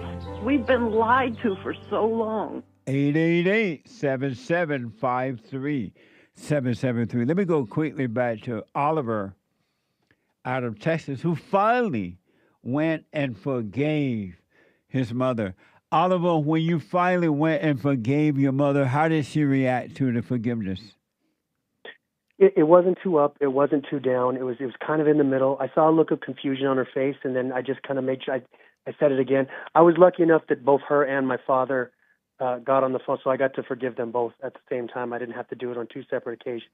And what did your father say? He just, my father looked relieved. He didn't say much. Oh, okay. They're both a little older, and he's getting a little bit of Parkinson's. But he was, and I got to talk to him on the phone for hours. I hadn't spoken to either one of them in 6 years, and or any of my family. And it's opened the door to, it's like I didn't have a family for 6 years, and I have, even though they're far away, I have a family again. And I talked to him for a long time a couple hours afterwards, and I mean, I was very happy with the interaction, but again, like for the first day, I wasn't even sure. It was after that. I think that's the biggest thing is nobody's going to be sure before. All the reasons you have before, you're not going to get it until after you do it. That's why you have to see that you do have that anger and realize you're wrong for being angry at them and forgive. That's when things start to change. Yes. Amazing. And that's what I love so much about you, man, because you're so patient with all of us dummies. You're telling us exactly what to do. It couldn't be simpler, and we all argue with you. But you also don't back up an inch. You don't go, okay, well, you might be right. You don't back up, but you still maintain patience with us. And, man, I'm just super grateful for that. Well, you stay with it, stay with it, stay with it. It only gets better, all right? I will do. Thank you, sir. All right, God bless you, buddy. And God bless you. Thank you. Amazing. 888-775-3773. So I got to ask Hake about, and I want to ask you all, would you support a bill ending daylight saving time? Ending it, daylight saving time. The New York Post has reported that most Americans spring forward Sunday for daylight saving time and losing their hour of sleep can do more than leave you tired and cranky the next day. It also cause harm. It also could harm your health. I don't understand that, but okay. Experts say this change can have serious impact on your health. The daylight saving time thing, they're saying it can hurt your health. Watch this from Fox 11, Los Angeles. Feeling a bit groggy today? You're not alone. The spring forward this weekend has left many of us feeling like we need to catch up on that lost hour of sleep. That feeling can last for days, weeks, or even longer. It can also have serious impacts on your health. We'd see things like heart attacks and strokes and depression go up, and even car accidents. Worse cognitive function, worse memory, worse mood control. School children particularly have been noted to have lower school performance, lower testing scores. Doctors say our bodies naturally rely on the day-night cycle to know when to go to bed and when to wake up. Our circadian rhythm is very highly attuned to light. So sometimes the best thing you can do is get outside and embrace the change. Getting early morning sunlight can reset our clock fairly quickly. Get that morning walk, and that can really help. Amazing. And so President Trump last week expressed hope we could reach a consensus. Watch this from Fox 11, Los Angeles. Now the question is, why do we still do it? Lawmakers generally agree that it may have outlived its usefulness, but the debate now is over which time to stick with. While the name daylight saving time sounds like the nicer option on paper, sleep specialists generally agree that permanent standard time is better for our health. When you're in permanent standard time, you're going to get light earlier. And so light early in the morning, that kind of early morning light, is very important to stabilize your circadian system. President Trump last week expressed hope we can reach a consensus. It's something I can do, but a lot of people like it one way, a lot of people like it the other way. So Hake of the Hake Report and an expert here on the Jesse Peterson Show, what I do, which one they don't? So for those who don't know, this past Sunday, yesterday, time went up an hour. We had to go up. So when it was 12 o'clock, it was actually 1 o'clock. And so I prefer long daylight. I like long daylight. And so which one are the people complaining about? Which one messes with your health? The short daylight or the long daylight? The long daylight messes up your health, it sounds like they're saying. Oh, because you don't get as much sleep? Yeah. Is that right? Especially because of that. Which one do you prefer? I'm going to say reluctantly standard time. Which one is standard time? Standard time is where we were back before we sprang forward. When it was getting dark at 6, rather than 7. Right. Oh, you prefer longer nights? Yeah. Really? I prefer I prefer it be light at 6 rather than light at 7 in the morning. Because it's still dark at 7 in the morning sometimes. Right. And so when we go forward, that means that at 7 it's still dark. Yeah, right. But at least it'll stay light past 7 and maybe even past 8, right. 8:30 down in the deep of summer. So you prefer, like before we went up an hour yesterday, you wish that they had stayed back where they were. Yes. Because you want to sleep longer. Pacific Standard Time. I used to notice and really like that it stayed light until 8:30. I do. I love that. Yeah. And I'll tell you, I oftentimes get off about 4 here, and then I can go during daylight time. I can go up to the park, but I was still able to walk and jog up to the park and get some sunshine even before they sprang forward. But the sun wasn't up. The sun was still kind of up. Kind of? Yeah. And it would still be up in these hours. Isn't there a place like Alaska somewhere where it stays daylight forever? Yeah, when it's summertime. Right. Well, down at the bottom of the world, the ball Earth, where is that? What's that called? Antarctica. The sun never set in one area. I mean, down there, and that proves the ball Earth. And that proved the Earth is round. Yeah. And so so people live down there? No, I mean, there's maybe some scientists who stay down there for extended periods, but nobody really lives on Antarctica. And why not? Because it's cold and it's not hospitable. Oh. But yeah, up in Alaska, there's times of the year where it probably doesn't really get dark ever. If it wasn't for the cold, I could live in Alaska. Yeah, but knowing that in the the summertime is forever. Yeah, but in the summertime, it never gets light. Oh, well, no. So I don't like Alaska. Yeah, me neither. If that's true. Shout out. So are you hoping they pass a bill or not? Yeah, I think they should pass a bill. To do what? To stay on standard time. The but time the daylight saving time, I think it might be more popular. Oh, I hope so. Yeah. I like the light. If I get sleepy at 8 o'clock or 8:30, if the sun is still, I can go to sleep.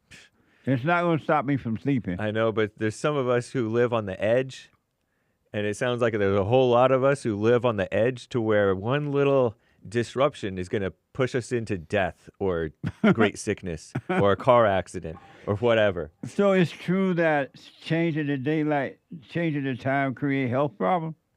It adds one more complication where you lost that extra hour of sleep. Right. And you're right, normally you should be sleeping plenty so that you can afford to miss a night or whatever, and it's no big deal. Right. Your body can absorb it. But a lot of us are stripping the gears or whatever. So why is human nature so weak? Everything affects it. Spoiled. Right. Yeah, beta. What a mess. So are they going to vote on what to do while Trump is there? Maybe so. They've been talking about it forever. I hope they do it. I hope they leave it to where it is right now. Daylight savings time. We'll see. Yeah. I wonder how Trump like it. Daylight saving time or the other time? I don't know. Or nightlight saving time? I hope he's for standard time. So one other question. What do you think about, I used to run track in high school, and I love running track, right? And when we had those track and field games, they were amazing. We go to different high schools, and we challenge them, and they challenge us, or they come to our school. It was amazing. But apparently, that is starting to change. It is starting to change. New York Post is reporting a Virginia high school sprinter suffered a concussion and potential skull fracture when her competitor smashed her in the back of her head with a relay baton during their race. Watch this from WSET ABC. The indoor track and field season came to an end at Tuesday over at Liberty University for Class 3. But for one Brookville runner, the end to her season came a little earlier than expected thanks to a vicious in-race attack. Now she and her family want to know why. There's no doubt Caitlin Tucker loves running track for Brookville High School. I'm very competitive, so I like racing against people or like winning a title and stuff like that. Already in the Class 3 state finals at LU, Tucker set a new meet record in the 55-meter dash. Now things were looking good for the Bees Junior in the 4x200.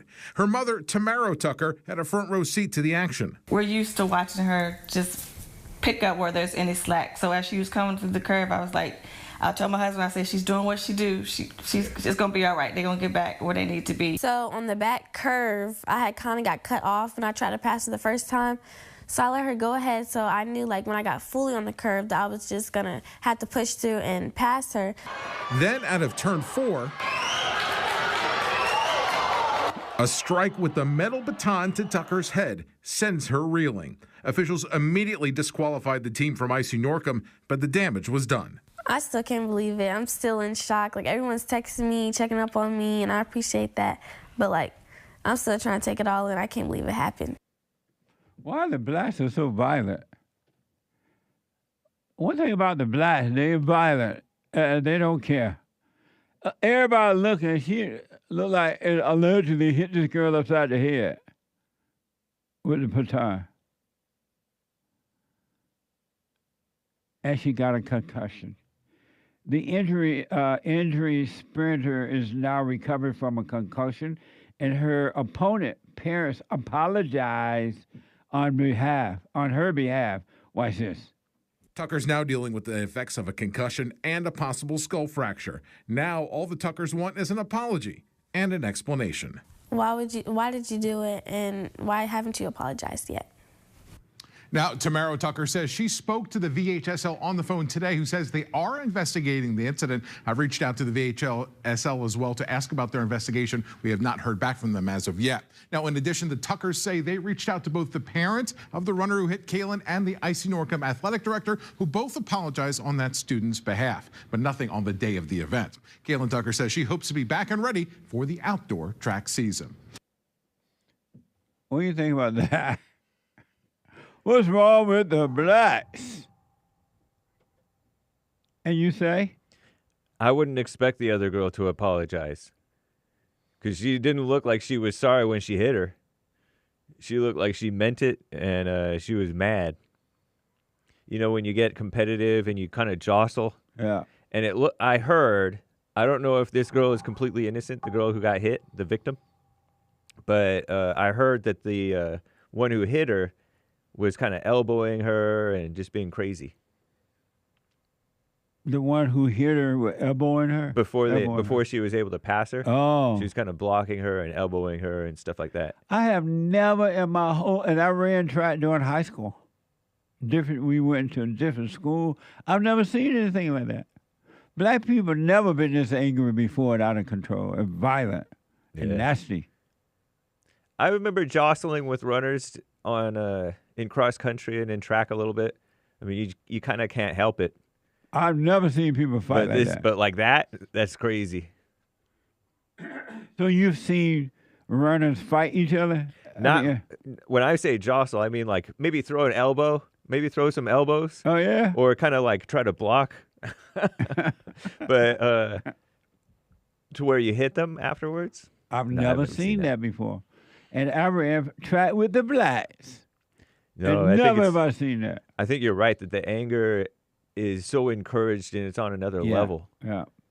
This is yet another reason, folks. I'm telling you, anger is evil.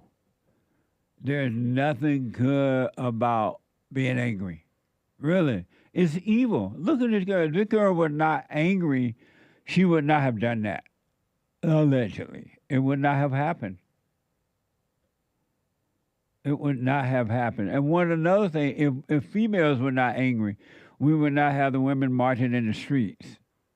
Talk about they want more. They want more. Apparently, there was a Women's Day march. I had no idea until this morning when my producer was telling me about it. Fox 11 in Los Angeles reported that thousands gathered in downtown L.A. to join together in their support for women. Watch this from Fox LA, Los Angeles. It's an incredible sense of community. It's really a beautiful thing. On this Saturday, women of all ages and backgrounds descended on downtown Los Angeles. They carried signs, they brought children, and determination on this International Women's Day. Empowerment was a common theme. A lot of us have been hopeless or getting very disillusioned by what's going on in the country, and I think something like this just unites everyone, and it's very cool to see everyone coming together. The march started in Pershing Square. Participants made the 3-block track from there to LA City Hall. There was no official number on crowd size, but most put a crowd estimate at 2,000. The march was peaceful and organized by the Women's March Foundation. It featured speakers, live music and food, and colorful characters. The organizer told me while LA is still supportive of women, the fight must continue. So it doesn't matter that I live in a liberal state, in a liberal city. It is our duty to help protect our sisters across the country, no matter where you are at. No such thing as where you are at. It's where you are. What do they want? Where will the females be satisfied? Never. It's like the more we give, the more they want. That is about it. What do they want? Why were they marching? Well, it's International Women's Day. What's that? I don't know. I first heard about it from Justin Trudeau. Oh, what a beta. Yeah, the male feminist. But yeah, they want. I know that they want abortion. Who? Abortion. Abortion? Yeah, I know they want equal pay, quote unquote. But we already give them more money than we give the men. They want to be able to sue you for sexual stuff, even longer. Take for your longer children periods. away from you. Yep. And they want you to pay for the child daycare center. They want all women Supreme Court. Then that's equality. What a mess. I hear that from Fox 11 Los Angeles. Even some men joined the march. I can't believe that, but okay. Watch this. But men joined hands too. There was this husband and wife from Camarillo upset baby. over the Trump administration and Elon Musk. Support all the women of the world. The march is wonderful. I'm so happy to see this many people. People are really, really worried about their government right now, and they should be. So this is resistance against Trump or something? A lot of times they do that. Yeah. Remember the day after Inauguration Day, they had a women's march with the pink hats. What's new, pussycat? Whoa, whoa, whoa. What's new, pussycat? Whoa, whoa, whoa. Pussycat, pussycat, I love you. Yes, I do. You and your pussycat eyes. Whoa, whoa. You and your pussycat nose. Whoa, whoa. Who sang that? I don't know. Who sang that, Anchor Baby? No clue. Really? Have you guys heard this song? Yeah. Only from you. Really? Before you. Before me? A few times, I think. Thank you, Anchor Baby. Wasn't there some like musical where a bunch of people dress up as cats? You ever seen that? I think it's called Cats. Oh, yes, a play called Cats. I think that's where I heard that. Amazing. 888-77 Hakers Beta. Huh? Huh, what? No, that song not called Cats. That song is done by somebody else or me and it called Pussycat. And I think it was done by Tom Jones, I believe. You and your pussycat eyes. Whoa, whoa. 888-7753-773. Let me go to Ross. You got to go to Ross out of New Jersey. Ross, welcome to the show. You're on the air. Hello, Jesse. How are you? All this way, Ross. I was thinking I was calling Jesse D. Peterson, and I got Tom Jones somehow. That's right. Amazing.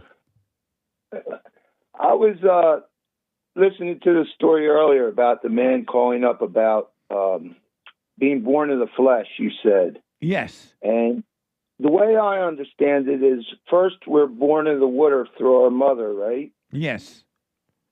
Okay, so we're born of the water, and then as we age, we become more mature, and then we get saved by God.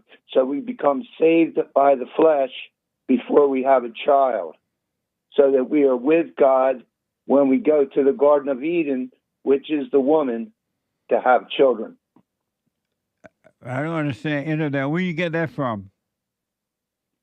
Well, that's what makes sense to me. Oh, that doesn't make sense, man.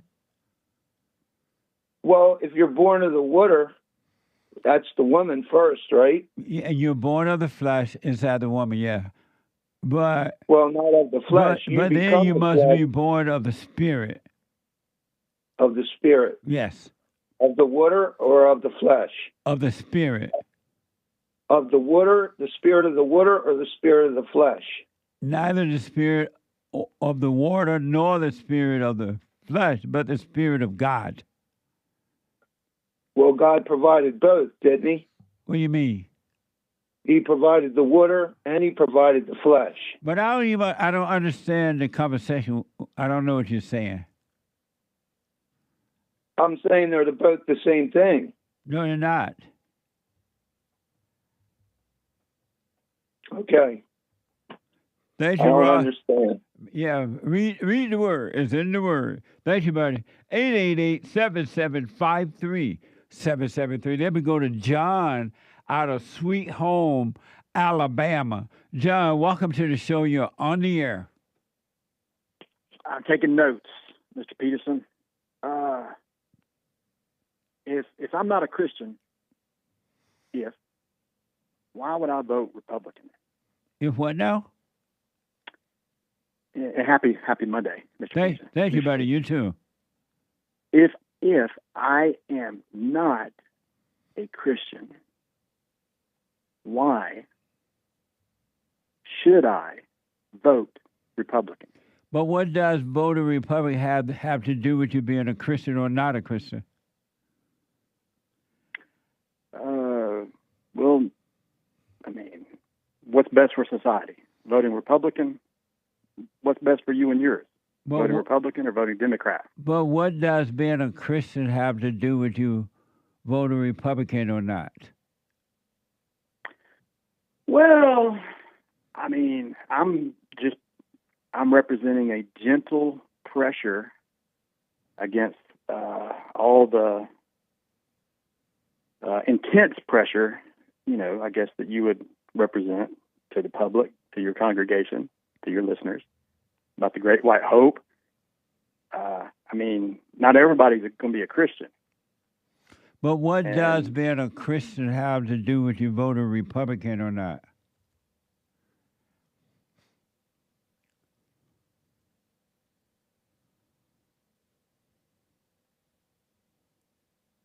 Hello? I would say, you got me. You got me. Well, do you have to be a Christian to vote Republican? Where did you get that from? Well, I'm asking you. I'm saying, people have the right to vote, and if I'm a Christian or not a Christian, is that a way to evaluate my Christianity? But where did you come up with the idea? You didn't tell me yet that you have to be a Christian or not be a Christian to vote Republican. Where did that idea come from for you? Well, in this day and age, culture and politics are heavily overlapped, and I'm thinking just from a value system.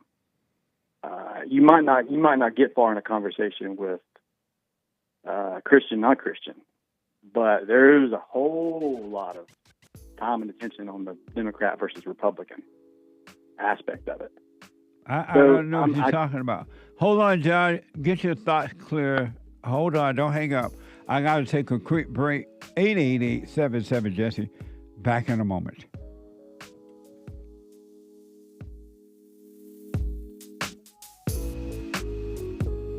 Treasure chest is now open on D-Live.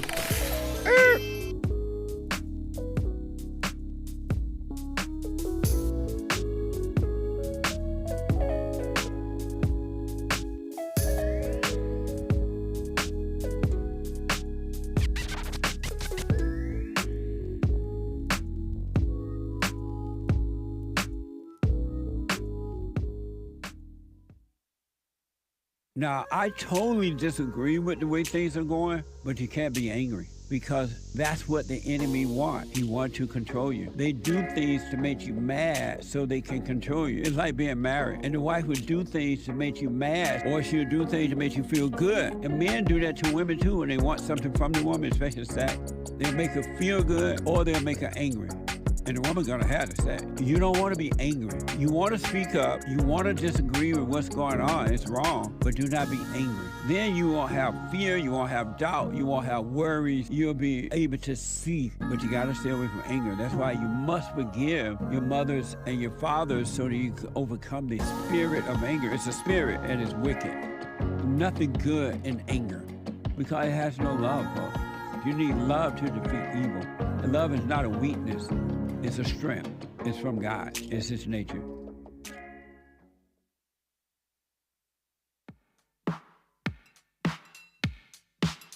You got me feeling good, right by your side. Lost in every move, riding down your spine. Baby, hold me tight. Let me trace your lines. Keep it low, cause you're dropping it down. We gon' boogie to the sundown, no. Quick breakdown. The Hake Report is Hake, H-A-K-E. The Hake Report is coming up at the top of this hour at 9 a.m. Pacific time from 9 to 11 a.m. And then after the Hake Report, Joel Friday TV. He black at 11 a.m. And then after Joel Friday TV, the American Anchor Baby on Locals. No, on Rumble. Rumble.com at 12 noon. The American Anchor Baby. And at 2 p.m., a brand new episode of the Fallen State. No, not the Fallen State, but Punchy TV. Punchy TV. Watch this. We are back to the roots. Why have we been so conditioned to stay within these rules? Because it seems like Trump is following none. Man, you bring up such an interesting thing. They're like, politics is how we run this, but it's just these things that we adopted. Back then, autism, it was like 1 out of a certain number of thousands. Now it's 1 out of 36. I have little moments that I'm like, oh, well, I did that the other day. Yeah, exactly. The chat has me almost thinking that I'm autistic. I see myself in on video having like a weird stare or whatever. If ladies truly understood that it's as simple as you are created for the man. The reason why that seems so controversial or people reject it is because it feels like, oh, I'm not worth anything. You're a slave to sin. You're a slave to your mind. You're a slave. Exactly. And here's a man bringing you out of that. That's what it's supposed to be, right? And like, that's independence. That just proves that they're about their ego. Punchy TV at 2 p.m. Pacific time. Brand new episode on Locals and Punchy Punchy.tv. Support Punchy.tv. Like, follow, ring the bell, subscribe, and all those good things. All right? And support Bond. Support my nonprofit and what we're doing here by going to rebuildingtheman.com/donate. Rebuildingtheman.com/donate or call 800-411-BOND. 800-411-2663 and support it. Amazing. Let me go quickly back to John out of Sweet Home, Alabama. And John want to tell me why do you have to be a Christian in order to support or vote for the Republican? John, why do you have to be a Christian or not be a Christian to vote for the Republican Party? Okay. I'm gonna try to do better. All right. So maybe Christian is not the right word, but it seems like your starting point is always seeking the kingdom. If you're seeking the kingdom, it seems like that's the starting point for everything. But not everybody's going to be Christian. Or in your vocabulary or terminology, Mr. Peterson, by the way, I love you. In your terminology, it's not always, seeking the kingdom. Okay. So set Christian, the term Christian aside. I'm using your word. Seek the kingdom first. But not everybody is in the kingdom, wants to be in the kingdom. But you would say, I'm guessing, vote Republican for these reasons. and you would try to leverage common sense and say this is the right thing to do, closed border. And so I'm just assuming that you would take that thing. Never assume. Help me, sir. Help me. Help me. So I still don't understand what does being Christian have to do with voting for the Republican Party or not. It's a setup question. It's really a disingenuous question. Oh, it's okay. A setup question. You just playing? No, I mean I listened to the your Sunday morning sermon, right? Or and the dating aspect of it, and I had Hake gave me he went upside down me and down the other last week, and that was good. But Sunday morning, really, I was thinking, wow, what you had to say, and I'm trying to be very, very kind about this, but it seemed like what you had to say told me more about the congregation in front of you than necessarily your whole thoughts about dating and marriage. And a lot of those people, if they leave and they vote Republican, it'd be great. If they leave and they're sluts or slut makers, maybe an alternative to that is marriage. I don't understand what you're saying. Because I'm saying in our fellowship, we don't talk politics. I don't quite understand what you're saying.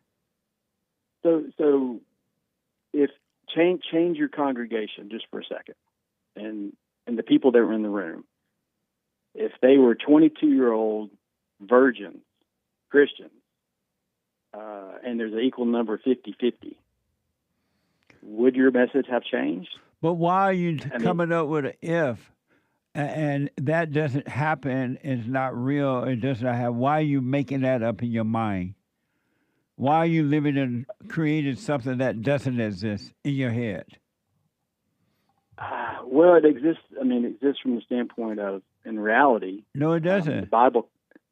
Well, okay. All right. I apologize then. But why are you making that up in your head? What's causing you to do that?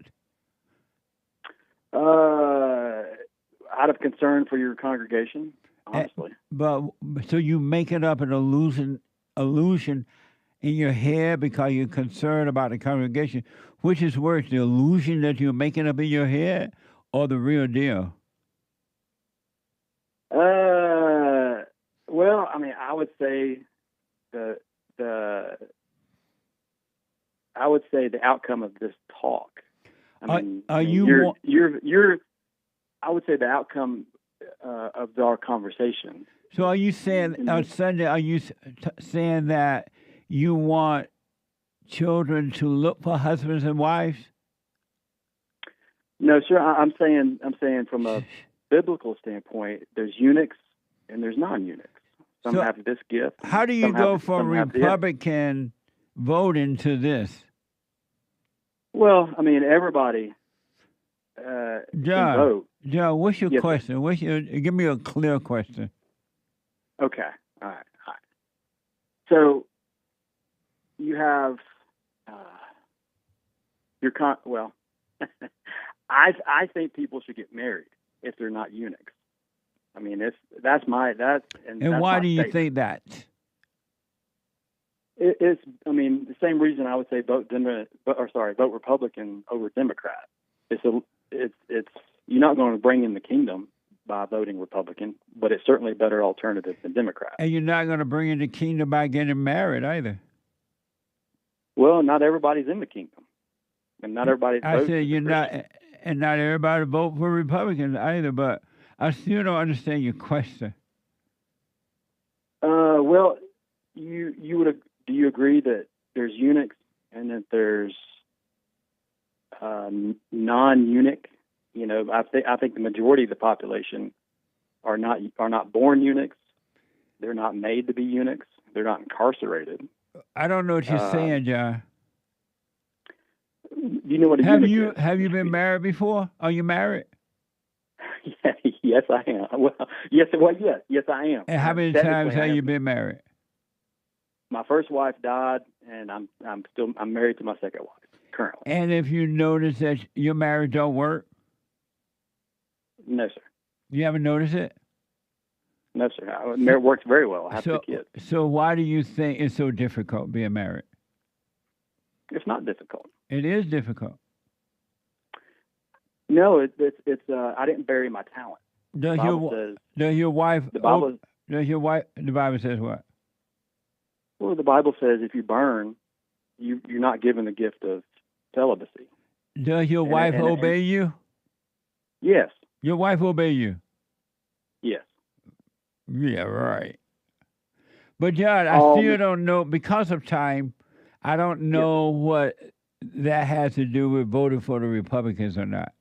It was a disingenuous question. Oh, okay. I was trying to say, how would you convince somebody to vote Republican when they're not going to seek the kingdom? They're not in the kingdom. It's not up to you or me that they're in the kingdom. That's God's. But still, why would I, if I was telling someone or suggesting that someone vote for a Republican, why would I need to mention the kingdom?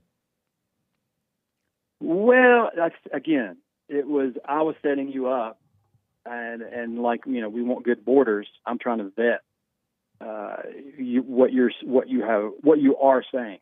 In my opinion, if it comes to race, if it comes to the black community, you are extremely developed, muscular man. But in my opinion, when it comes to marriage or not marriage, parenting, I've asked and explored some of the thoughts of your staff. I think you guys are underdeveloped. I really do. And I'm speaking. And if I didn't love you, I wouldn't say anything. Well, I don't know what you mean undeveloped. The married people are undeveloped. They're immature. They try to get love from one another. They fight. They don't get along. The women don't obey their husband, and the men are afraid to make them obey. How is that development? Well, I'd say they're using their talent. No, they're not. I mean, I would say so. Not at all. If they were using their talent, they would not seek first a wife, or a woman wouldn't seek a husband. They would seek God. Well, and God says if you burn, get married. They will seek God. But doesn't God say if you burn, get married? It's better to get married. What does that have to do with seeking the kingdom of heaven first? Judd, I got to run because I really don't know where you're coming from, and because of time. But call me again, all right? Thank you, sir. All right, buddy. You talked to him before or something? Yeah. Oh, you understand what he's talking about? I kind of, he beat around the bush a bit, but I think I got the gist of what he's saying. And what was he saying? He's saying that that we're wrong for pushing God first rather than thinking that we should be he thinks you should just get married. Just pull the trigger and get married. And not put seeking the kingdom first? Especially if you have lust issues or whatever, just get married. So he doesn't believe God when God said put him first? And nothing else but that? Along with nobody else and nothing else? You would have to ask him because that's where he says that we're underdeveloped or something like that. All right. Super chat. All right. Super chats. Yesterday morning during church, Lin Yan Chin with a super chat. I recall the Prince of Prance has defeated all sin through harmony of his toes, tapping in a pose. Jesus proposed for prancing on water. That's how Joel and Jesus made a boy band with Jesse, Hake, and Nick. Amazing. Thank you. Thank you, Lin Yan Chin. Amazing. Poetic. Peter 80. Thank you, Jesse, and the team for the best fellowship on this side of heaven. Amazing. It was amazing. Check out rebuildingtheman.com/church. rebuildingtheman.com/church. Amazing. Thank you. T. Smith over on Buy Me on a Cash App, Bond JLP Cash App for coffee. Thank you. Appreciate it. Gregatron says, this is so JLP can say amazing. Amazing. Thank you, Gregatron. Thank you. Marty says, amazing church, Jesse. Love you guys. Much love. Thank you, and thanks for your support. Thanks for helping us to help others without me even having to ask. Thank you. Mark says, first of many more to come. Thank you, Bond, for letting me be able to rebuild from the lies and live in the truth. Right on. Thank you, Mark, and thanks for your support. I appreciate it. Mario says about the raw milk, you can get it at pet stores, laughing face. Legal to sell if it's labeled for animal consumption, not humans. It's good stuff. So raw milk is the milk that comes straight from the cow, right? I guess so, or from whichever animal. Is that right, Anchor Baby? Say again? Raw milk. Straight from the person, the animal. Exactly, without pasteurization. That's the better milk. How come people don't want that? Pasteurized milk is Louis. Don't talk bad about Louis Pasteur. Louis Pasteur, the man who came up with pasteurization, saved many lives, perhaps. Where is he now? He's in heaven. Well, he saved his life. Well, whatever. He lived a long Maybe life. he didn't. What? He lived a long life of pasteurized milk. It must not have Maybe. been that long. Oh man, You're talking bad about it, but I bet you haven't had unpasteurized milk. The milk straight from the cow. Since the plantation days. I had some. Our friend brought some to church. No, that was pasteurized on some level. What? On some level, exactly. No, it wasn't. It was somewhat pasteurized, even according to her and Anchor Baby. Boom, you're wrong. Oh, my bad. Thank you, Mario. Yeah, thank you. John says, next Sunday I'm coming to church. This is on IG. We were live on IG yesterday, Rebuilding the Man. Right on. I'm coming to church, Jesse. I'm from New York next Sunday. Right on. You're welcome. Doors open at 10:30. Meetings start at 11 a.m. Pacific time. Hannes, 3 coffees. Raw milk is healthier, he says, than pasteurized and homogenized milk. People get sicker with homogenized milk, claims he. They performed experiments with cats. One group of cats fed on raw milk, the other on normal milk. Over generations of cats, they got sicker and weaker and dumber on pasteurized milk. Raw milk is good for you. 3 strong arms. We had a discussion yesterday just at the beginning of our fellowship about milk. And I saw this commercial, and people upset over real milk that's straight from the cow rather than the fake milk in the carton. And I don't understand that. I prefer the real milk. Matter of fact, when I moved to L.A., I moved to the city, I started drinking the milk from the store, and it made me sick. But the milk from the cow doesn't. Many people are lactose intolerant, I hear. Because it's fake. John bought Thank our coffee. Thank you, Hannes. Jesse needs to go into the golf course and put up a tent to reach the white people. We love tents and golf. Right on. White History Month is July. Don't forget. So have some white babies. Amazing. Thank you. That little bought a coffee. Thank you. Coffee names. Dark roast. Black is the ace of spades. Mexican roast. The wall going up. Nice. I like it. Danny, cheese coffee. Danny bought a coffee. All right, JC and the lads. Nick is seriously letting me down. Doesn't use cash. Doesn't drink raw milk. Come on, Jesse, James. Whip that boy into shape.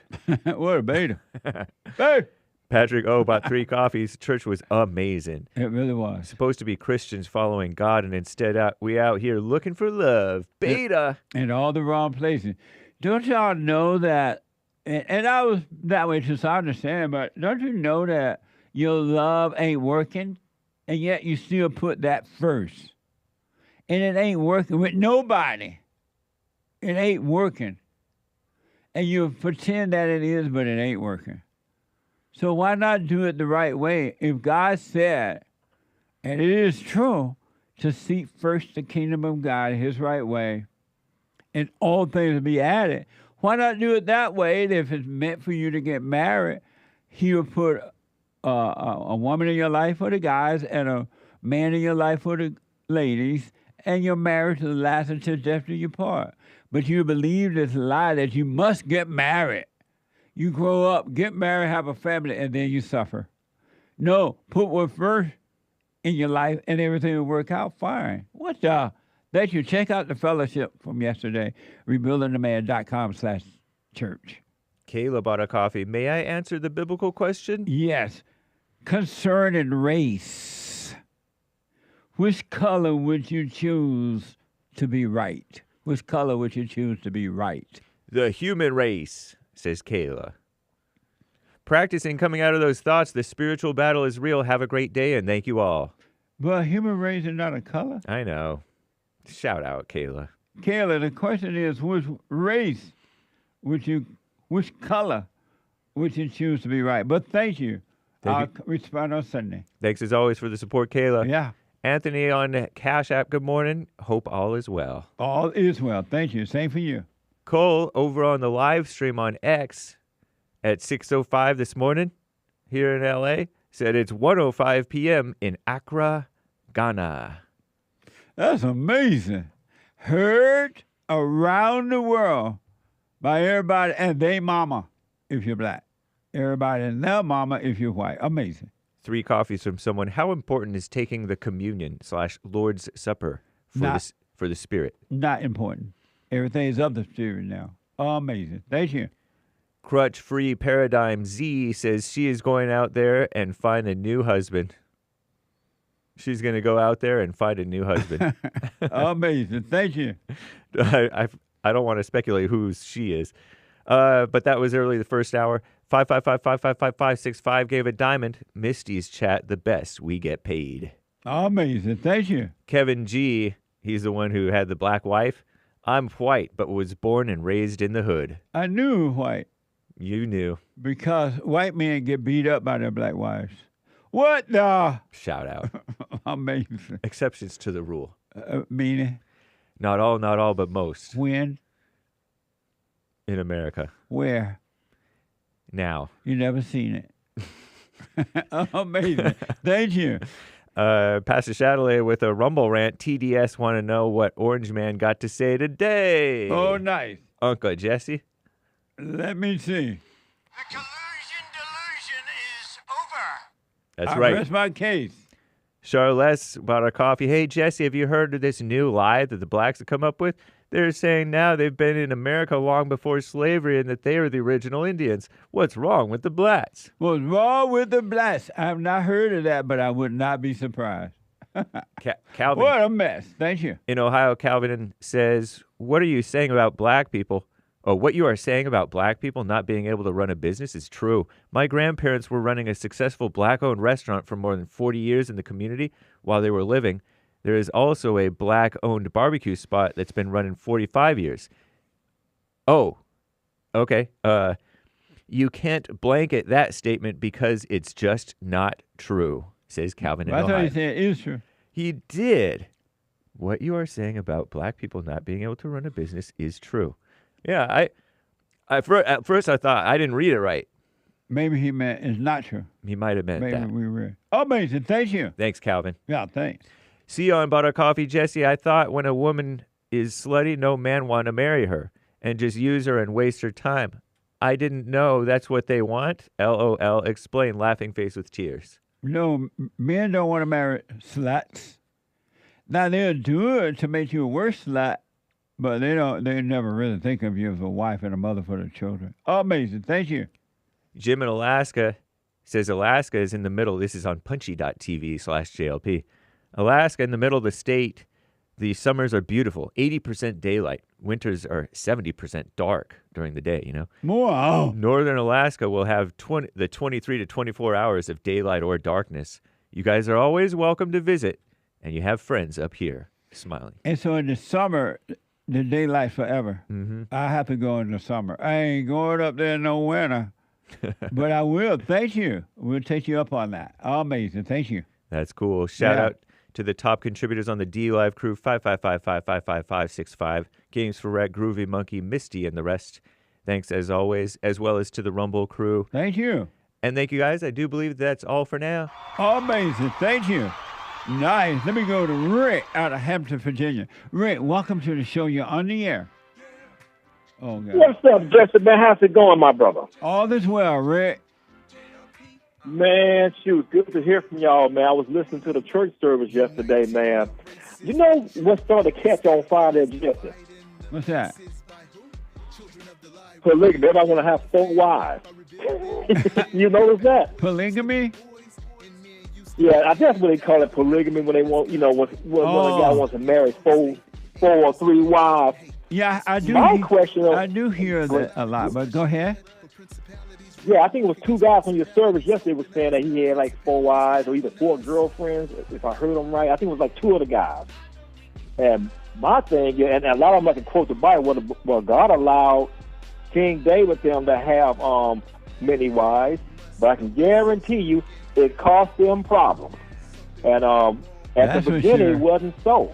Yeah. It wasn't so at the beginning. I mean, at the beginning, it was one man, one wife, and God told the kings don't multiply wives for themselves, and guess what they did, Justice? As always, do the opposite. Yeah. And now, King David caught hell.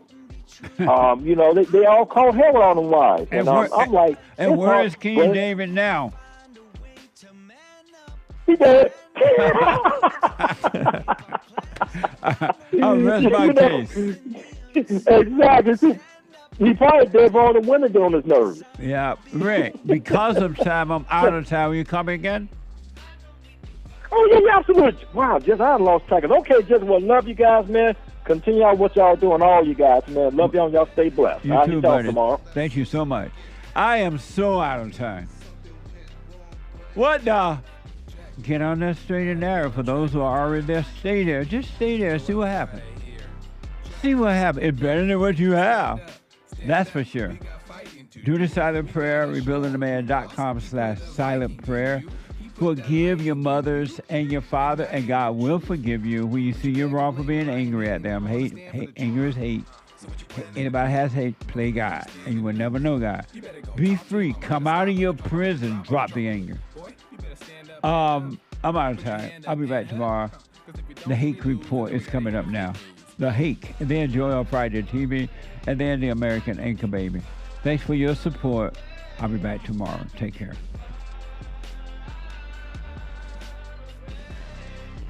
Know that so you get something went wrong, but face the truth about yourself and just seek first God's kingdom, cause you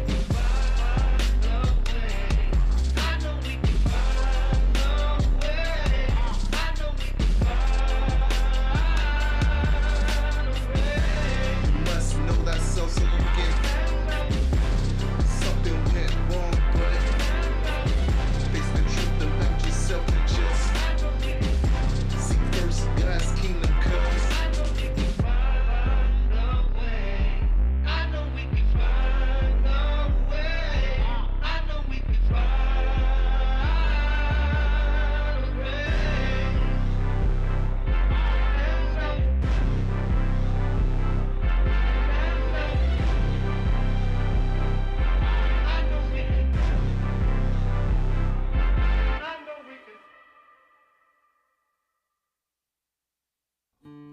We have a counseling service, and I have to admit, thanks to God, it is the best counseling service on this side of heaven.